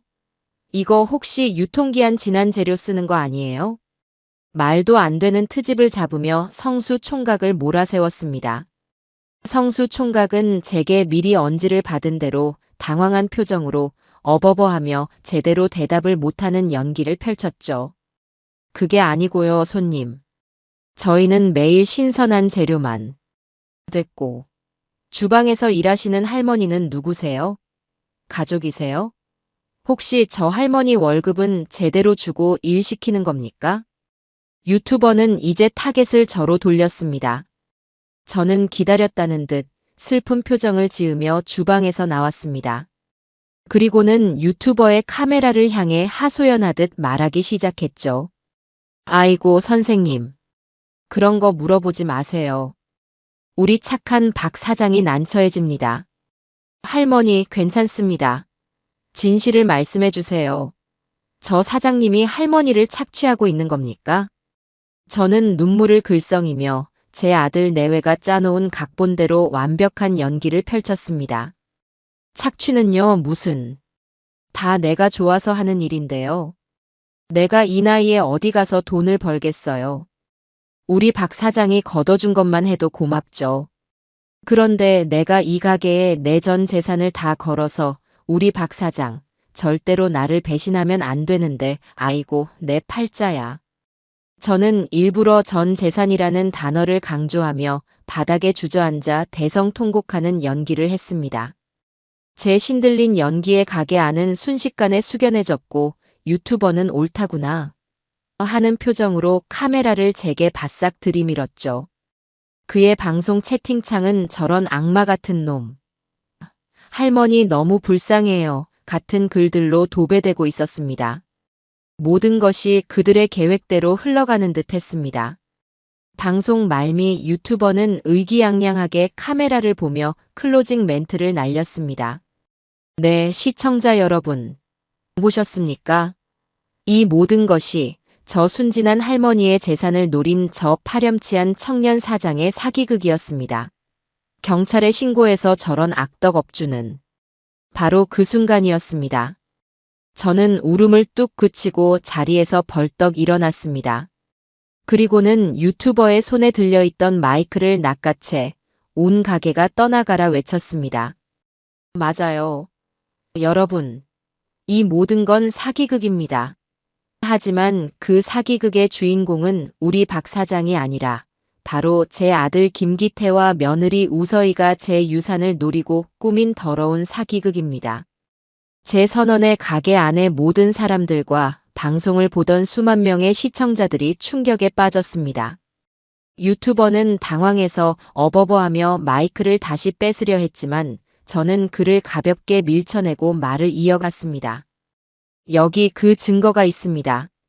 저는 품속에서 딸 기숙이가 가져다 준 녹음기를 꺼내 가게 스피커에 연결했습니다. 가게 안에는 제 아들과 며느리 그리고 유튜버가 이 방송을 어떻게 조작할지 의논하는 대화 내용이 아주 생생하게 울려 퍼졌습니다. 그 할망구 전 재산이라는 말에 눈 돌아가서 연기 작살날걸. 박성수 걔는 어리바리해서 우리가 몰아세우면 아무 말도 못할 거야. 완전 범죄지, 완전 범죄. 모든 진실이 밝혀지자 상황은 180도 역전되었습니다. 유튜버의 얼굴은 사색이 되었고 가게 안의 손님들은 분노의 차그를 향해 야유를 퍼부었습니다. 방송 채팅창은 그야말로 폭발 직전이었죠. 대박. 역대급 반전 드라마다. 아들이랑 며느리가 쓰레기네. 김탐정 저놈 채널 폐쇄시켜라. 할머니 연기 신들렸다. 연기 대상 드려야 함. 저는 마지막으로 카메라를 정면으로 응시하며 이 모든 상황을 집에서 지켜보고 있을 제 아들 내외에게 마지막 경고를 날렸습니다. 보고 있니 기태야 서희야. 이게 바로 너희가 그토록 원하던 유산의 진짜 맛이란다. 앞으로는 더 재미있는 일들이 많이 기다리고 있을 테니 채널 고정하고 딱 기다리고 있거라. 엄마의 투자는 이제부터 진짜 시작이니까. 그날 방송은 인터넷을 발칵 뒤집어 놓았습니다. 저희 가게는 하루아침에 전국구 스타 맛집이 되었고 제 아들 내외와 그 유튜버는 온 세상 사람들의 손가락질을 받는 신세가 되었죠. 찌질했던 그들의 방해 공작은 결국 저에게 최고의 홍보 효과만 안겨준 채 처참한 실패로 막을 내렸습니다. 호호. 꼴 좋다 이 녀석들아. 그야말로 난리가 났습니다.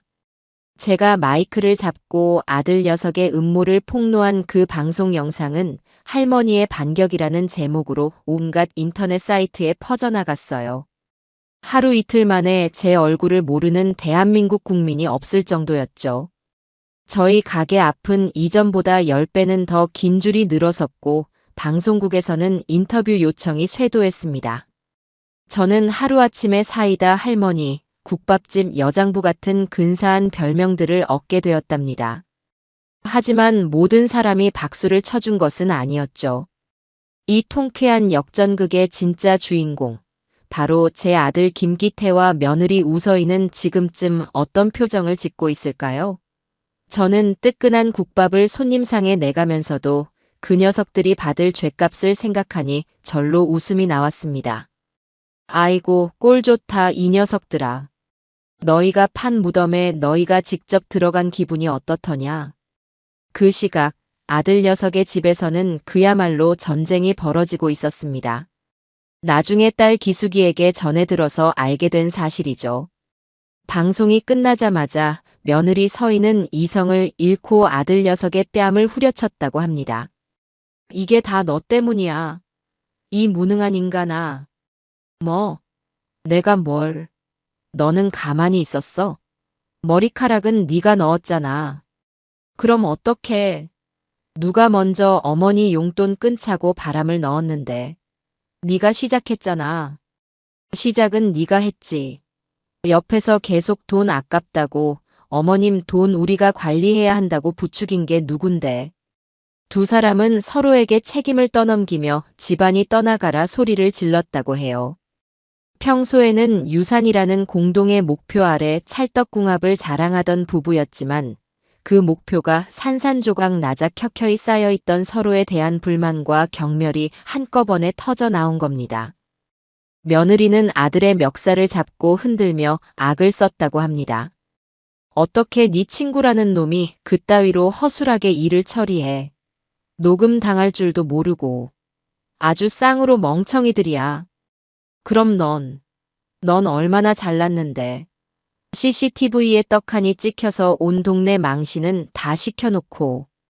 그들의 추악한 싸움은 밤늦도록 계속되었습니다. 그들에게는 이제 반성이나 후회 같은 감정은 남아있지 않았어요.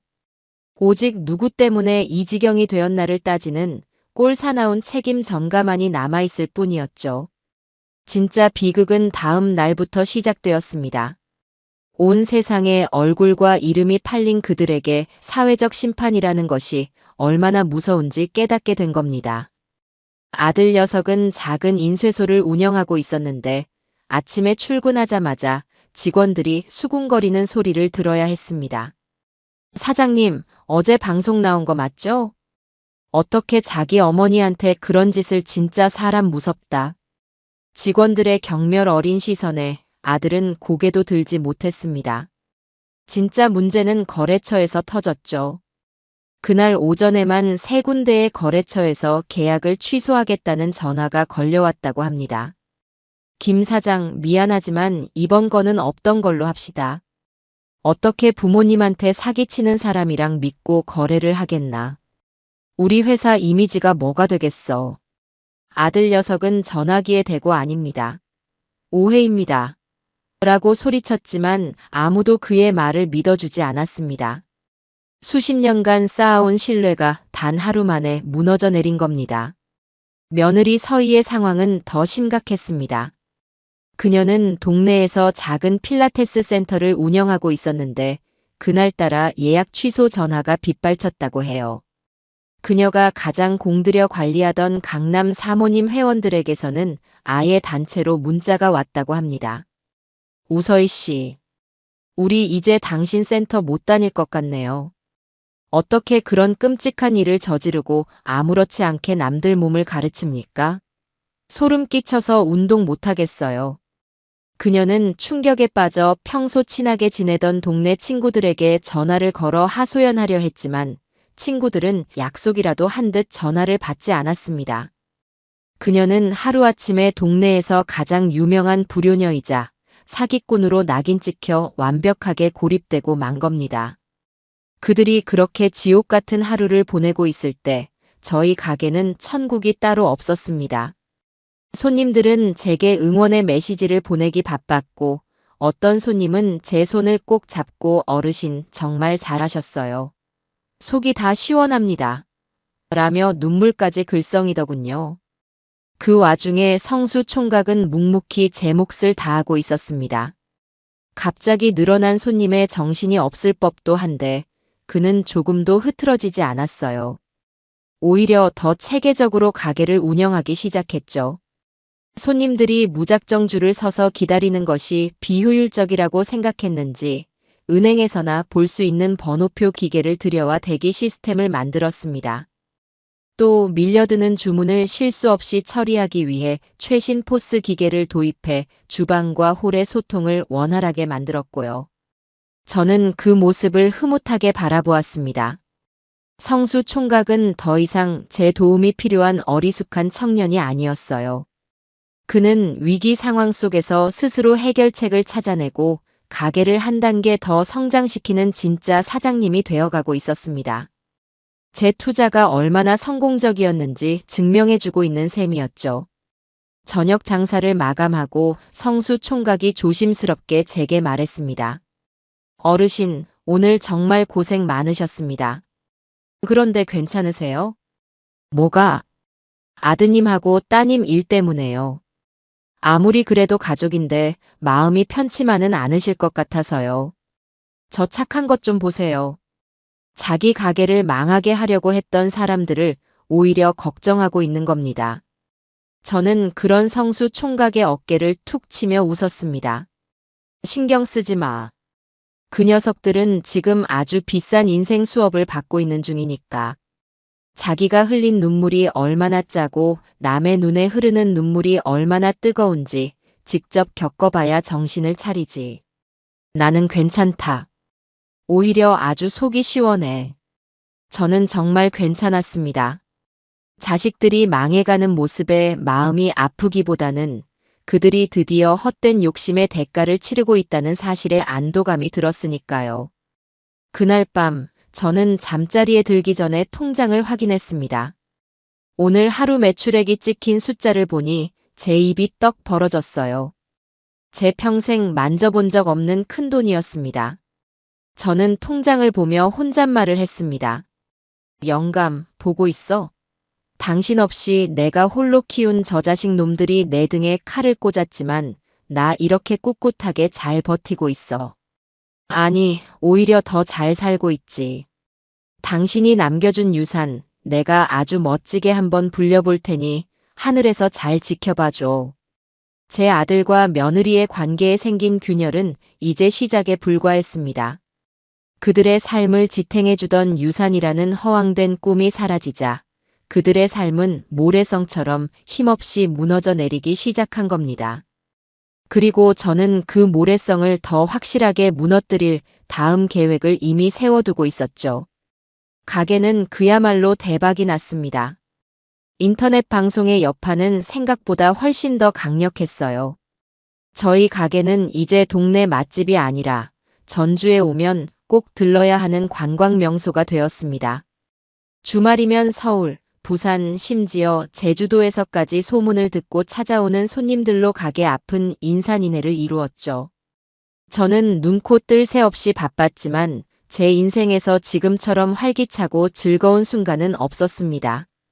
가게가 안정적인 궤도에 오르자 저는 더 큰 그림을 그리기 시작했습니다. 이 작은 가게 하나에 만족할 제가 아니었죠. 어느 날 저녁 가게 마감을 하고 성수 총각과 단둘이 앉아 뜨끈한 국밥을 먹으며 제가 먼저 운을 뗐습니다. 성수 총각. 네, 어르신. 이제 회장님이라고 부르겠습니다. 아이고, 닭살 돋는다. 그냥 하던 대로 해. 그나저나 우리 가게가 이렇게 잘 되는데 이대로 괜찮은 걸까? 제 뜬금없는 질문에 성수 총각은 의아한 표정을 지었습니다. 네, 잘 되는데 뭐가 문제라도 있으세요? 문제는 없지.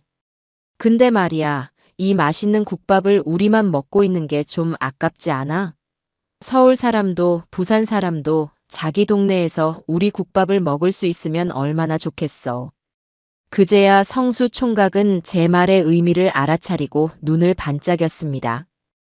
어르신, 혹시 프랜차이즈 사업을 생각하고 계신 거예요? 그래. 바로 그거야. 성순의 국밥을 전국 어디서나 맛볼 수 있는 대한민국 대표 국밥 브랜드로 한번 만들어 보는 거야. 어때? 생각만 해도 가슴 뛰지 않아?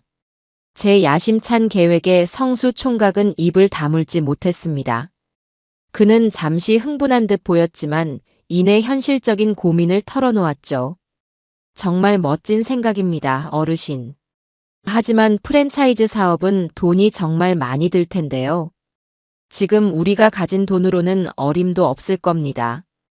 공장도 지어야 하고 물류 시스템도 갖춰야 하고요. 돈 걱정은 내가 알아서 해. 총각은 어떻게 하면 우리 국밥의 맛을 전국 모든 지점에서 똑같이 유지할 수 있을지 그 시스템을 만드는 데만 집중해. 우리 둘이 힘을 합치면 못할 게 뭐가 있겠어. 저는 성수 총각을 사장이 아닌 저의 든든한 사업 파트너로 대우하며 함께 미래를 그리기 시작했습니다. 그날 이후 저희는 밤낮으로 머리를 맞대고 사업 계획을 세웠습니다. 성수 총각은 젊은 사람답게 인터넷으로 온갖 자료를 찾아보고 유명 프랜차이즈 본사들을 직접 찾아가 자문을 구하기도 했습니다. 저는 제 평생의 장사 경험을 바탕으로 현실적인 조언을 아끼지 않았죠. 하지만 성수 총각의 말대로 가장 큰 문제는 역시 돈이었습니다. 프랜차이즈 사업을 시작하기 위한 초기 자본은 저희가 생각했던 것보다 훨씬 더 큰 금액이었어요. 가게를 확장하고 남은 돈과 그동안 벌어들인 수익을 모두 합쳐도 턱없이 부족했죠. 며칠을 고민하던 저는 마침내 마지막 결단을 내렸습니다. 제 인생의 마지막 보루이자 제 자식 놈들이 그토록 탐내던 바로 그것을 처분하기로 마음먹은 겁니다. 다음 날 저는 성수 총각에게 가게를 잠시 맡기고 홀로 서울로 향했습니다. 제 목적지는 강남의 한 부동산 중개소였어요. 어서 오세요, 사모님. 어떤 집을 찾으세요? 아니, 집을 팔려고요. 강남구 대치동에 있는 아파트인데. 제가 아파트 주소를 말하자 부동산 중개인의 눈이 휘둥그레졌습니다. 그곳은 소위 말하는 노른자 땅에 위치한 부르는 게 값인 비싼 아파트였기 때문이죠. 그 아파트는 남편과 제가 평생 땀 흘려번 돈으로 장만한 저희 부부의 역사가 고스란히 담긴 집이었습니다. 제 자식 놈들이 태어나고 자란 곳이기도 했고요.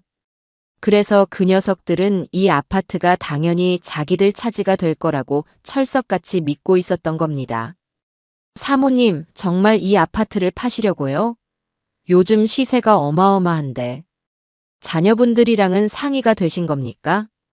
중개인은 혹시 제가 나이든 노인이라 사기를 당하는 건 아닌지 걱정스러운 눈치였습니다.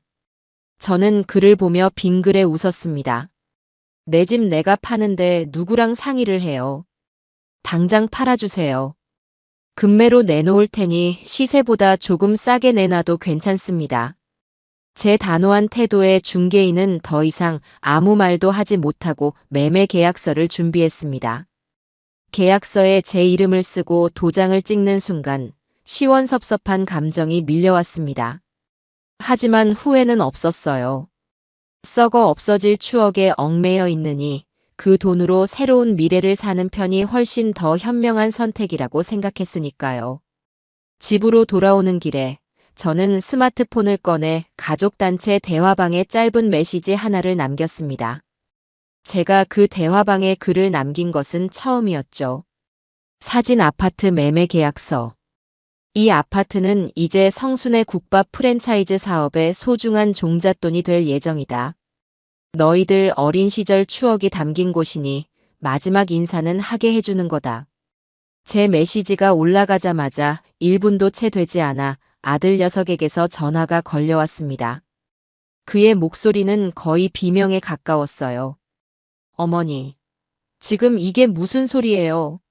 아파트를 팔다니요. 저희랑 상의도 없이 어떻게 그런 결정을 하실 수가 있어요? 내가 왜 너랑 상의를 해야 하지? 내 집인데. 어머니, 거긴 저희 집이기도 하잖아요. 저희가 태어나고 자란 곳이라고요.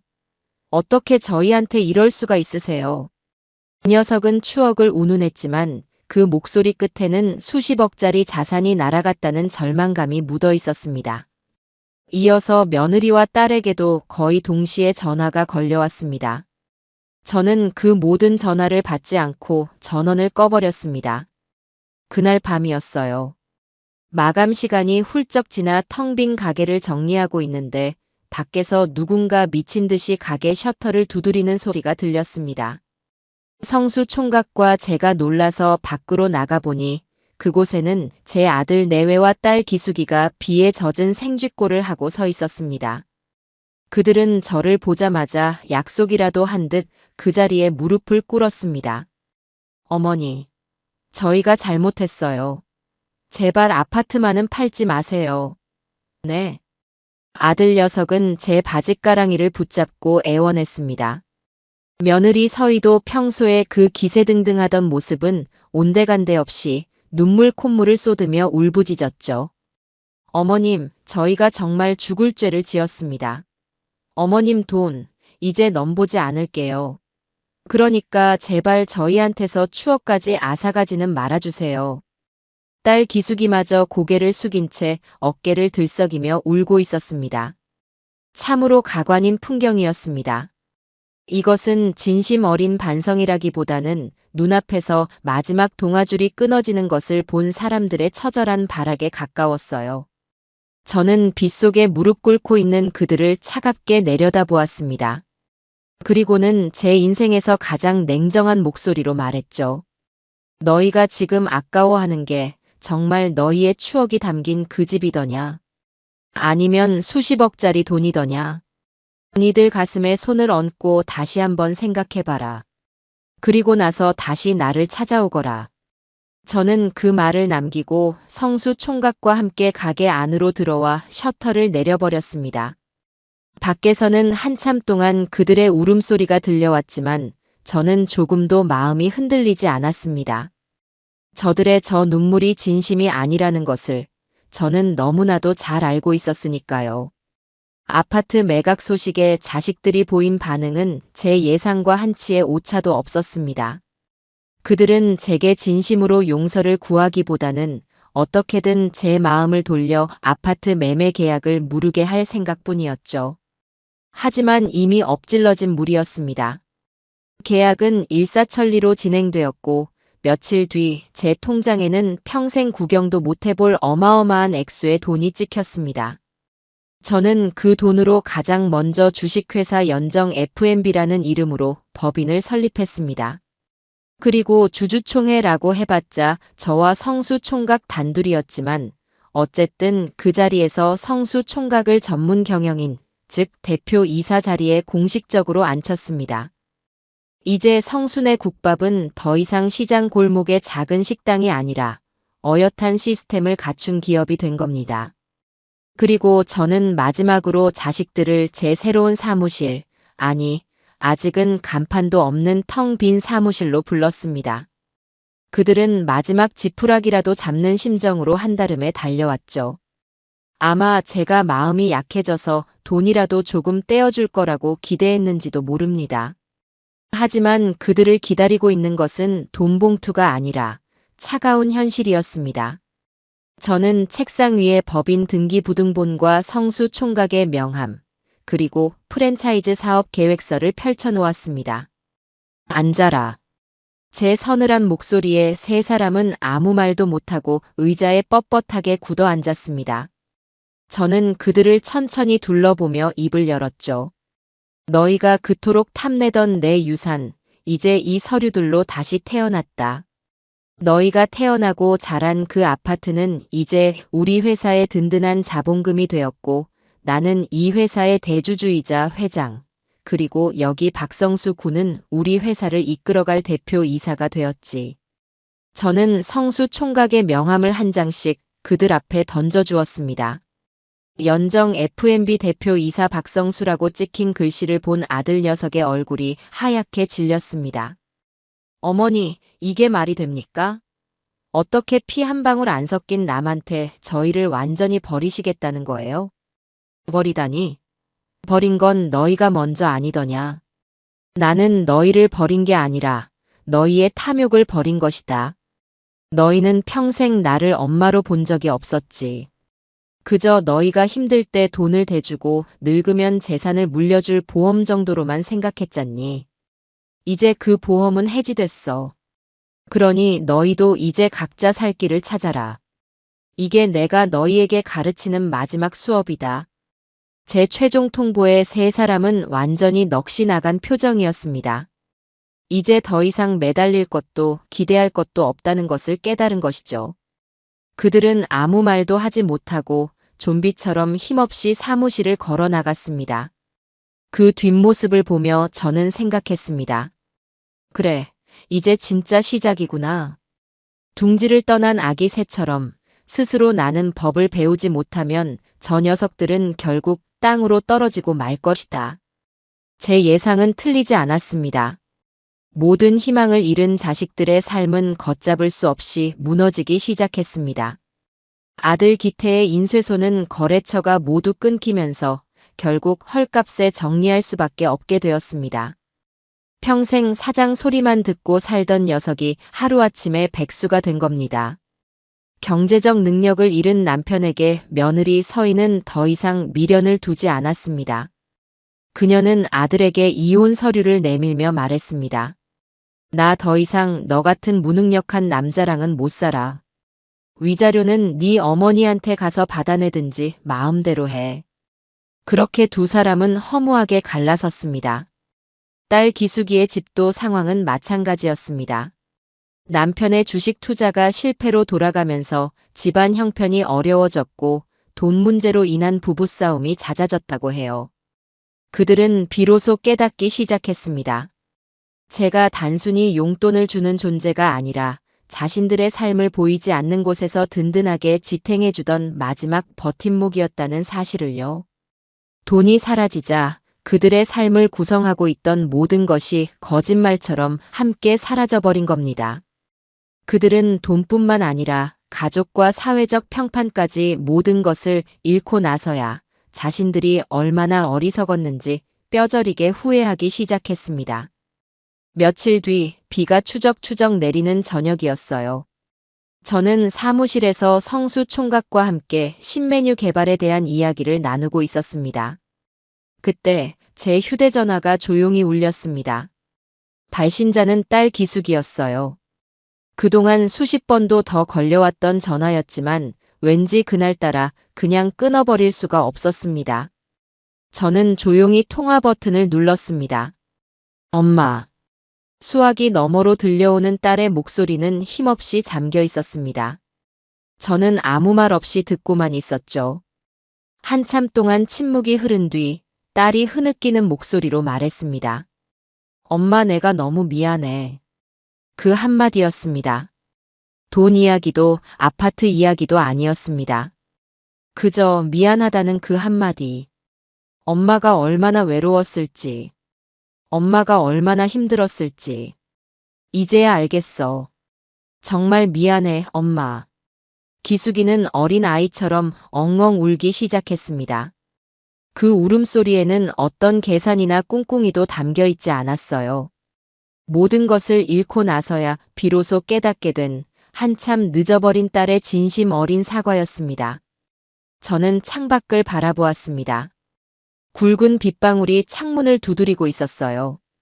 제 뺨 위로도 뜨거운 무언가가 주르륵 흘러내렸습니다.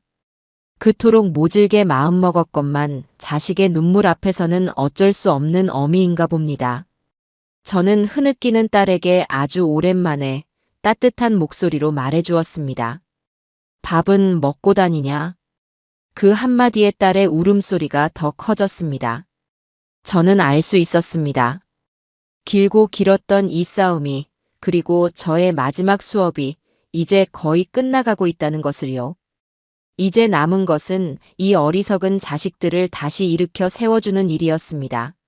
물론 예전과는 완전히 다른 방식으로 말이죠. 딸 기숙이의 울음 섞인 사과를 받은 그날 밤, 저는 한숨도 자지 못했습니다. 전화기 너머로 들려오던 딸의 서러운 울음소리가 귓가에 계속 맴돌았기 때문이죠. 그토록 모질게 마음먹고 이제 저 녀석들과는 완전히 끝이라고 수백 번 다짐했건만 자식의 눈물 한 방울에 제 철옹성 같던 마음이 사르르 녹아내리는 것을 느꼈습니다. 아이고, 저도 어쩔 수 없는 어미인가 봅니다. 다음 날 아침, 저는 퉁퉁 부은 눈으로 가게에 나갔습니다. 제 얼굴을 본 성수 총각이 깜짝 놀라며 물었죠. 회장님, 밤새 안 좋은 일이라도 있으셨어요? 안색이 너무 안 좋으십니다. 저는 아무 말 없이 고개만 저었습니다. 그리고는 하루 종일 넋이 나간 사람처럼 주방에 서서 육수만 적고 있었어요. 제 마음속에서는 천불이 일었다가 또 차가운 얼음물이 흘렀다가 아주 난리도 아니었습니다. 저 철없는 것들을 이대로 내버려 둬야 하나? 아니면 마지막으로 한 번 더 기회를 줘야 하나? 평생을 해도 정답을 찾을 수 없는 문제 앞에서 저는 속수무책이었습니다.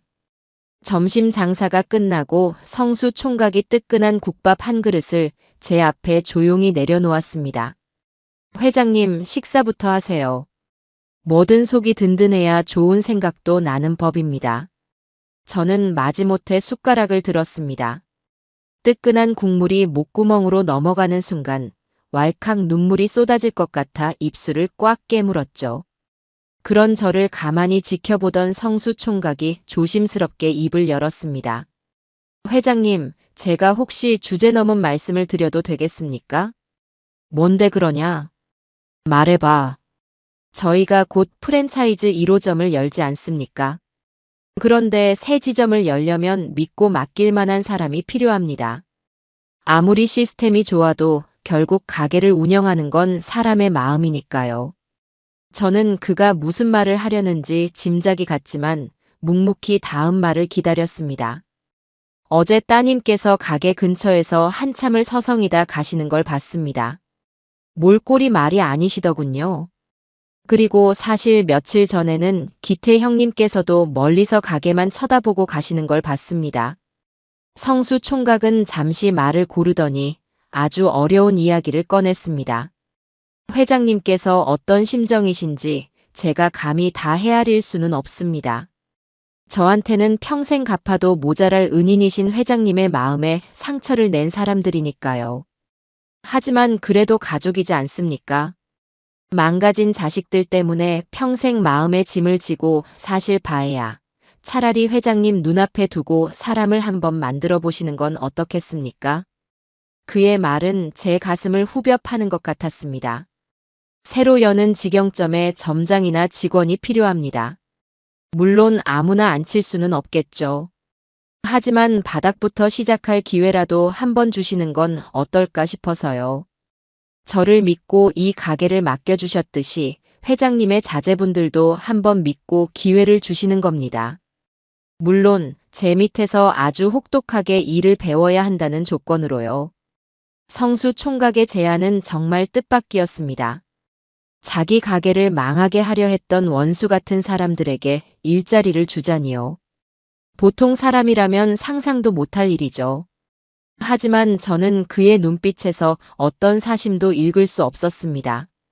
그는 진심으로 저를 위하고 더 나아가 망가져버린 제 가족까지 걱정하고 있었던 겁니다. 저는 이 착하고 속 깊은 청년을 어떻게 이 세상에 태어났을까 하는 생각에 가슴이 벅차올랐습니다. 저는 한참 동안 아무 말도 하지 못했습니다. 그리고는 조용히 고개를 끄덕였죠. 다음 날 저는 제 자식들에게 주식회사 연정 F&B 인사 채용 공고라는 제목으로 문자를 보냈습니다. 내용은 간단했죠. 내일 오전 10시 사무실에서 면접. 5분 이상 늦을 시 자동 탈락. 다음 날 오전 9시 50분 사무실 문을 열자 그곳에는 제 아들 기태와 며느리 서희 그리고 딸 기숙이가 마치 죄인처럼 고개를 푹 숙인 채 서 있었습니다. 며칠 사이에 얼마나 고생을 했는지 세 사람 모두 얼굴이 반쪽이 되어 있었고 행색도 말이 아니었죠. 특히 며느리 서희는 평소에 그 화려하던 모습은 온데간데 없이 수수한 옷차림에 화장기 없는 얼굴이었습니다. 저는 제 책상에 앉아 그들을 차갑게 쏘아보았습니다. 제 옆에는 배석 면접관 자격으로 성수 총각이 굳은 표정으로 앉아 있었고요. 다들 시간은 잘 맞춰왔네. 그럼 면접을 시작하지. 제 말에 세 사람은 허리를 굽혀 인사를 하고는 책상 앞 의자에 쭈뼛거리며 앉았습니다. 한동안 사무실에는 숨막히는 침묵만이 흘렀습니다. 저는 서류를 뒤적이는 척하며 그들의 표정을 살폈어요. 세 사람 모두 잔뜩 긴장해서 손만 만지작거리고 있었죠. 첫 번째 질문이다. 왜 이 회사에서, 아니, 이 국밥집에서 일하고 싶지? 각자 대답해봐. 김기태부터. 제 지목에 아들 녀석이 화들짝 놀라며 자리에서 벌떡 일어났습니다. 저는. 그 녀석은 한참을 우물쭈물 하더니 이내 결심한 듯 입을 열었습니다. 돈을 벌고 싶습니다. 저는 어이가 없어서 헛웃음을 쳤습니다. 돈? 내가 니들한테 줄 돈은 한 푼도 없다고 했을 텐데. 아닙니다, 어머니. 그런 뜻이 아닙니다. 제 힘으로 제 땀을 흘려서 정직하게 돈을 벌고 싶다는 뜻입니다. 제가 평생 사장 소리만 듣고 살았지 제 손으로 직접 무언가를 해서 돈을 벌어본 적이 없더군요. 바닥부터 다시 시작해서 땀의 가치가 뭔지 배우고 싶습니다. 그리고 어머니께 진심으로 용서받고 싶습니다. 아들의 목소리는 떨리고 있었지만 그 눈빛만큼은 진심이었습니다. 저는 아무런 평가도 하지 않고 다음 사람을 지목했습니다. 다음, 우서희. 며느리는 자리에서 일어나 저를 똑바로 쳐다보지도 못하고 고개를 숙인 채 말했습니다. 저는 속죄하고 싶습니다. 제가 어머님과 이 가게에 얼마나 큰 잘못을 저질렀는지 뼈저리게 깨달았습니다. 평생을 편하게만 살려고 했던 제 자신이 너무나 부끄럽습니다. 설거지든 청소든 이 가게에서 가장 힘들고 굳은 일부터 시켜주십시오. 제 잘못을 씻을 기회를 한 번만 주십시오, 어머님. 그녀의 목소리 역시 진심이었습니다.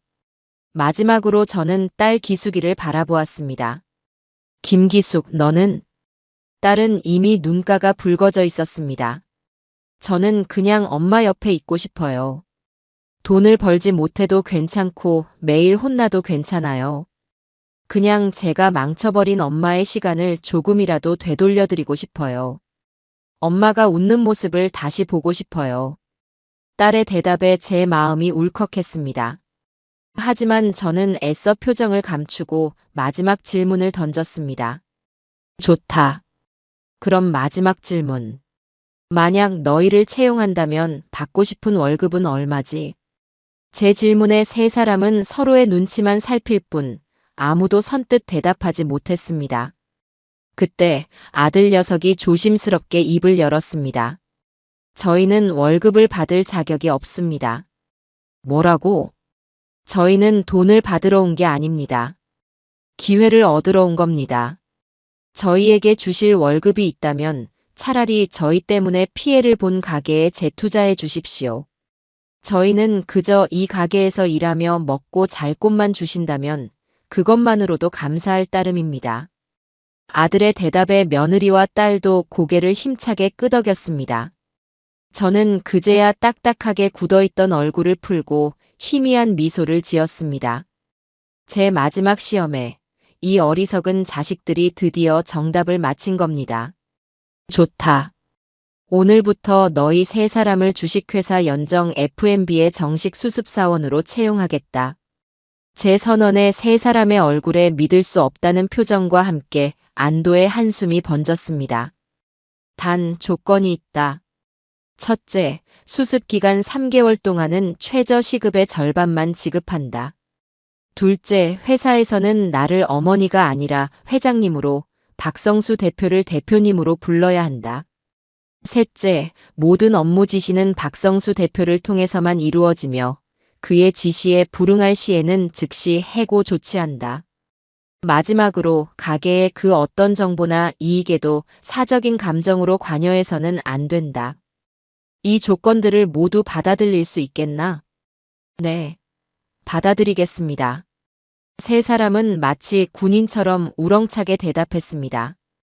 저는 자리에서 일어나 그들에게 작은 유니폼과 앞치마를 건네주었습니다. 그럼 내일부터 당장 출근하도록. 지각하지 말고.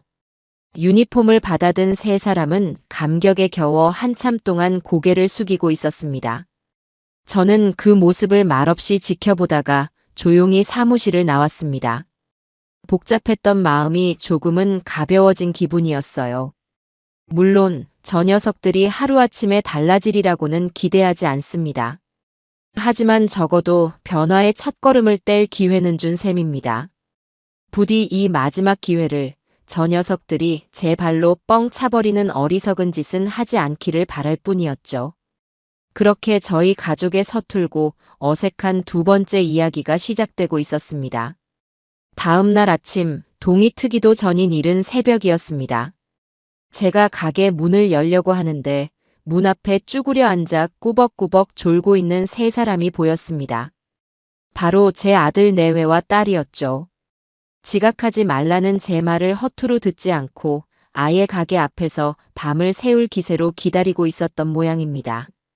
그 모습에 헛웃음이 나오면서도 한편으로는 마음 한구석이 짠해졌습니다. 여기서 뭐 하는 거냐? 감기 걸릴 일 있나? 제 목소리에 세 사람은 화들짝 놀라며 벌떡 일어났습니다. 회장님, 오셨습니까? 들어가자. 오늘부터 할 일이 태산이다. 그렇게 그들의 첫 출근 날이 밝았습니다.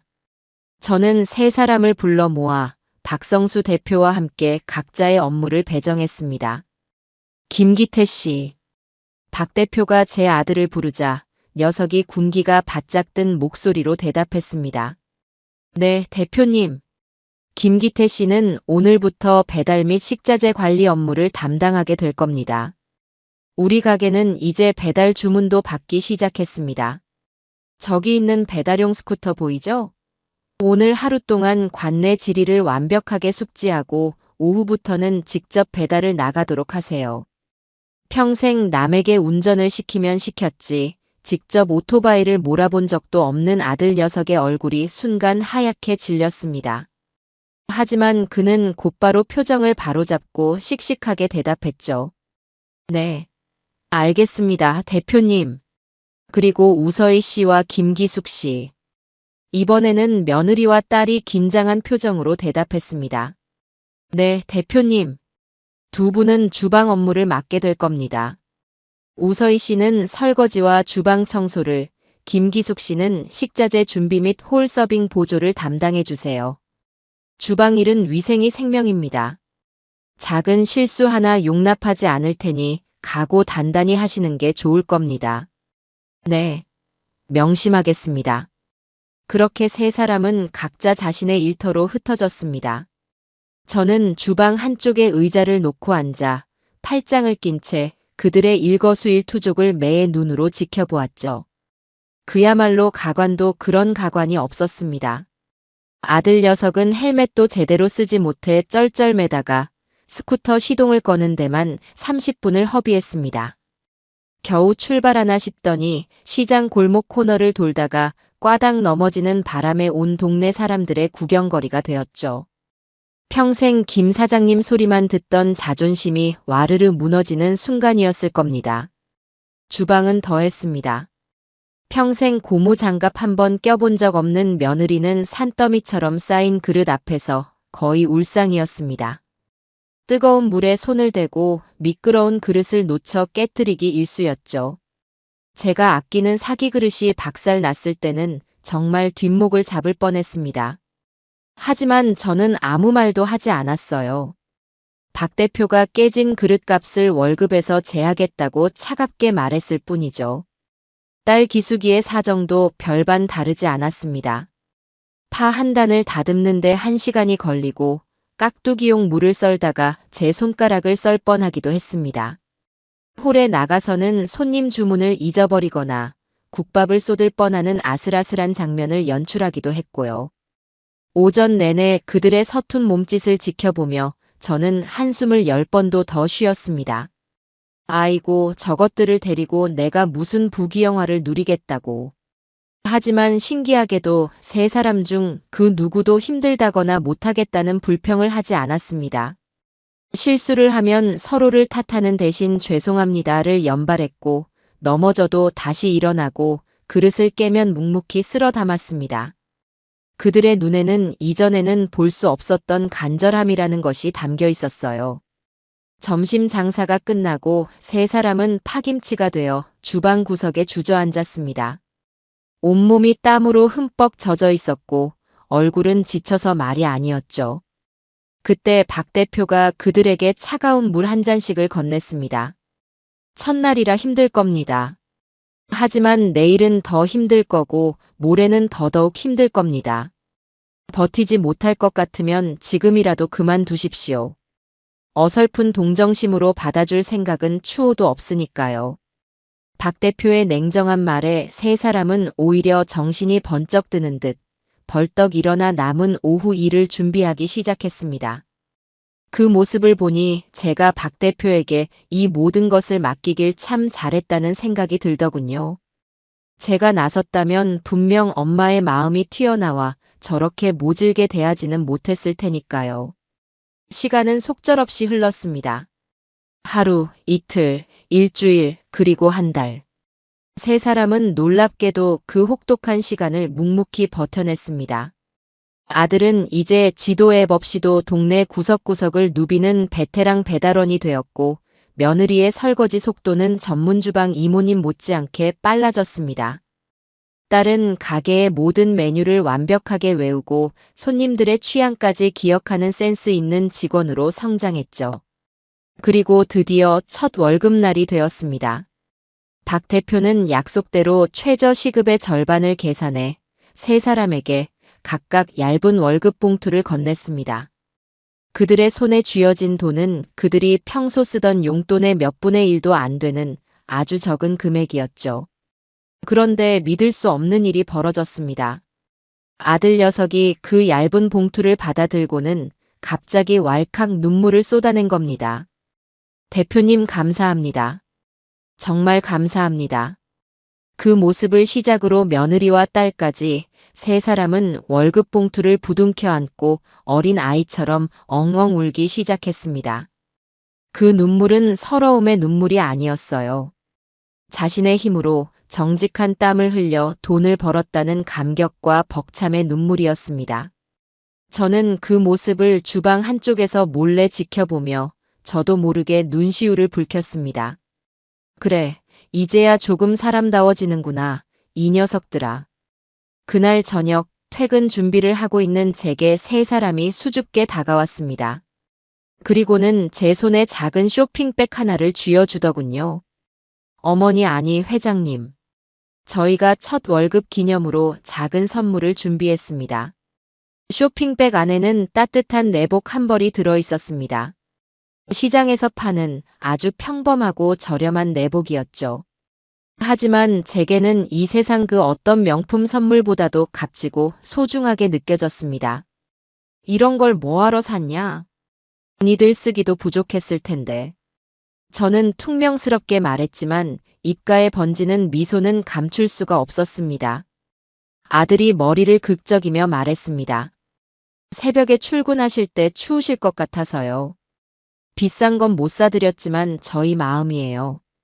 고맙다. 잘 입을게. 그 짧은 대화 속에 저희 가족의 길고 길었던 갈등이 눈 녹듯 스르르 녹아내리고 있었습니다. 돈이 오가는 관계가 아니라 마음이 오가는 관계.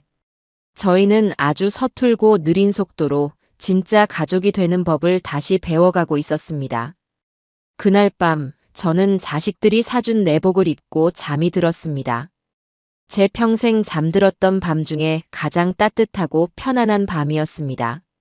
시간이 흘러 어느덧 1년이라는 세월이 지났습니다.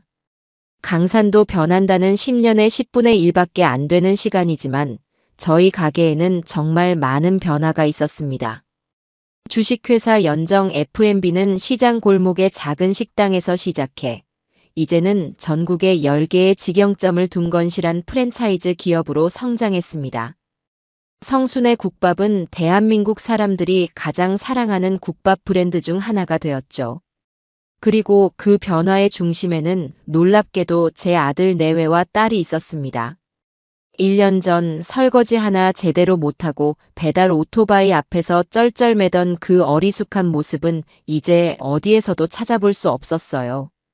아들 기태는 1년 동안 단 하루도 지각이나 결근을 하지 않는 가장 성실한 직원이 되었습니다. 그는 단순히 배달만 하는 것에 그치지 않고 효율적인 배달 동선을 짜고 식자재 재고를 관리하는 시스템을 직접 개발해 회사의 물류 비용을 획기적으로 절감시켰습니다. 평생 사장으로 살아온 경험이 이런 곳에서 빛을 발할 줄은 저도 미처 몰랐죠. 며느리 서희는 주방의 군기 반장이 되었습니다. 그녀는 설거지와 청소뿐만 아니라 저의 레시피를 완벽하게 익혀 모든 직영점의 맛을 표준화하는 조리 교육 팀장의 역할을 훌륭하게 해냈습니다. 그녀의 꼼꼼하고 완벽주의적인 성격이 가게의 위생과 맛을 지키는데 큰 공을 세운 겁니다. 딸 기숙이는 회사의 얼굴이 되었습니다. 그녀는 서빙 경험을 바탕으로 고객 서비스 CS 매뉴얼을 만들고 신입 직원들을 교육하는 서비스 총괄 매니저가 되었습니다. 그녀의 따뜻하고 친절한 미소는 성순의 국밥의 트레이드마크가 되었죠. 저는 더 이상 그들의 일에 사사건건 간섭하지 않았습니다. 대신 회장으로서 그리고 인생의 선배로서 멀찍이서 그들을 지켜보고 조언을 해줄 뿐이었죠. 이제 회사의 실질적인 운영은 젊은 피인 박성수 대표와 제 자식들의 몫이었습니다. 그리고 그들은 제 기대 이상으로 회사를 훌륭하게 이끌어 나갔습니다. 어느덧 저희 회사의 첫 번째 직영점이 문을 연 지 1주년이 되는 날이었습니다. 그날 저녁, 저는 전 직원을 초대해 조촐한 기념 파티를 열었습니다. 파티가 한창 무르익을 무렵 박성수 대표가 마이크를 잡고 자리에서 일어났습니다. 자, 다들 잠시 주목해 주십시오. 오늘 이 기쁜 날 여러분께 더 기쁜 소식을 하나 전해드리고자 합니다. 모든 직원들의 시선이 그에게로 쏠렸습니다. 지난 1년간 회사의 발전을 위해 누구보다 헌신적으로 일해준 김기태 배달관리팀장을 오늘부로 강남 1호점의 정식 점장으로 임명합니다. 박 대표의 발표가 끝나자마자 장내에서는 우레와 같은 박수와 환호성이 터져 나왔습니다. 아들 녀석은 믿을 수 없다는 표정으로 그 자리에 얼어붙어 있었죠. 동료들이 그의 등을 떠밀어 단상 위로 올라가서야 그는 겨우 정신을 차린 듯 했습니다. 아들은 마이크를 건네받고도 한참 동안 아무 말도 하지 못했습니다. 그의 눈에는 굵은 눈물 방울이 그렁그렁 맺혀 있었죠. 그는 목이 맨 목소리로 아주 어렵게 입을 열었습니다. 제가 이런 자리에 설 자격이 있는지 모르겠습니다. 그는 깊이 고개를 숙여 모든 직원들에게 인사를 했습니다. 1년 전 저는 모든 것을 잃은 죄인이었습니다. 그런 저를 아무런 조건 없이 받아주시고 땀 흘려 일하는 것의 가치를 가르쳐 주신 고현정 회장님, 정말 감사합니다.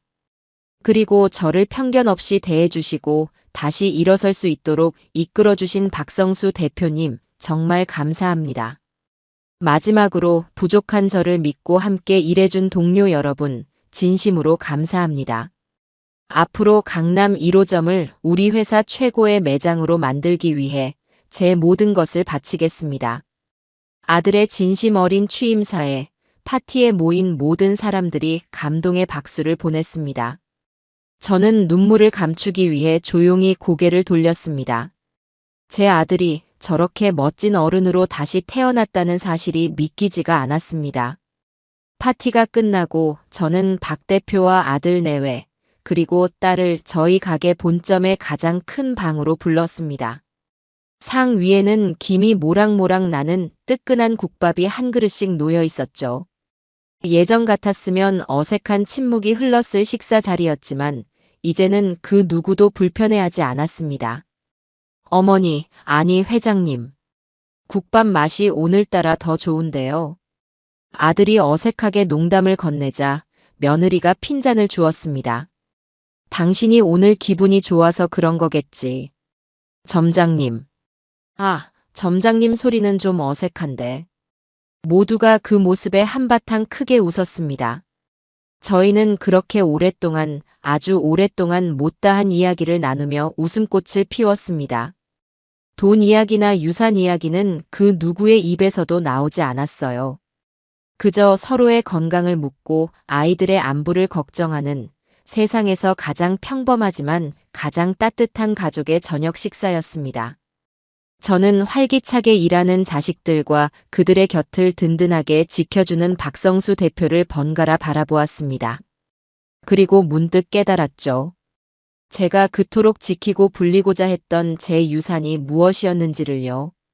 제가 자식들에게 물려준 진짜 유산은 통장에 찍힌 돈의 액수나 강남의 아파트가 아니었습니다.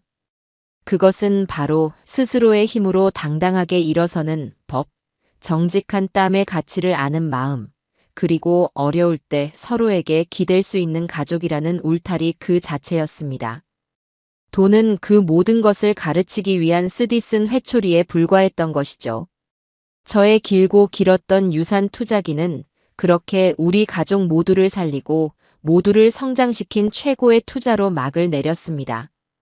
이제 저는 더 이상 외롭지 않습니다. 제 곁에는 그 누구보다 든든한 동업자들이자 세상에서 가장 사랑하는 제 가족이 함께 있으니까요. 제 인생 2막은 이제부터가 진짜 시작입니다.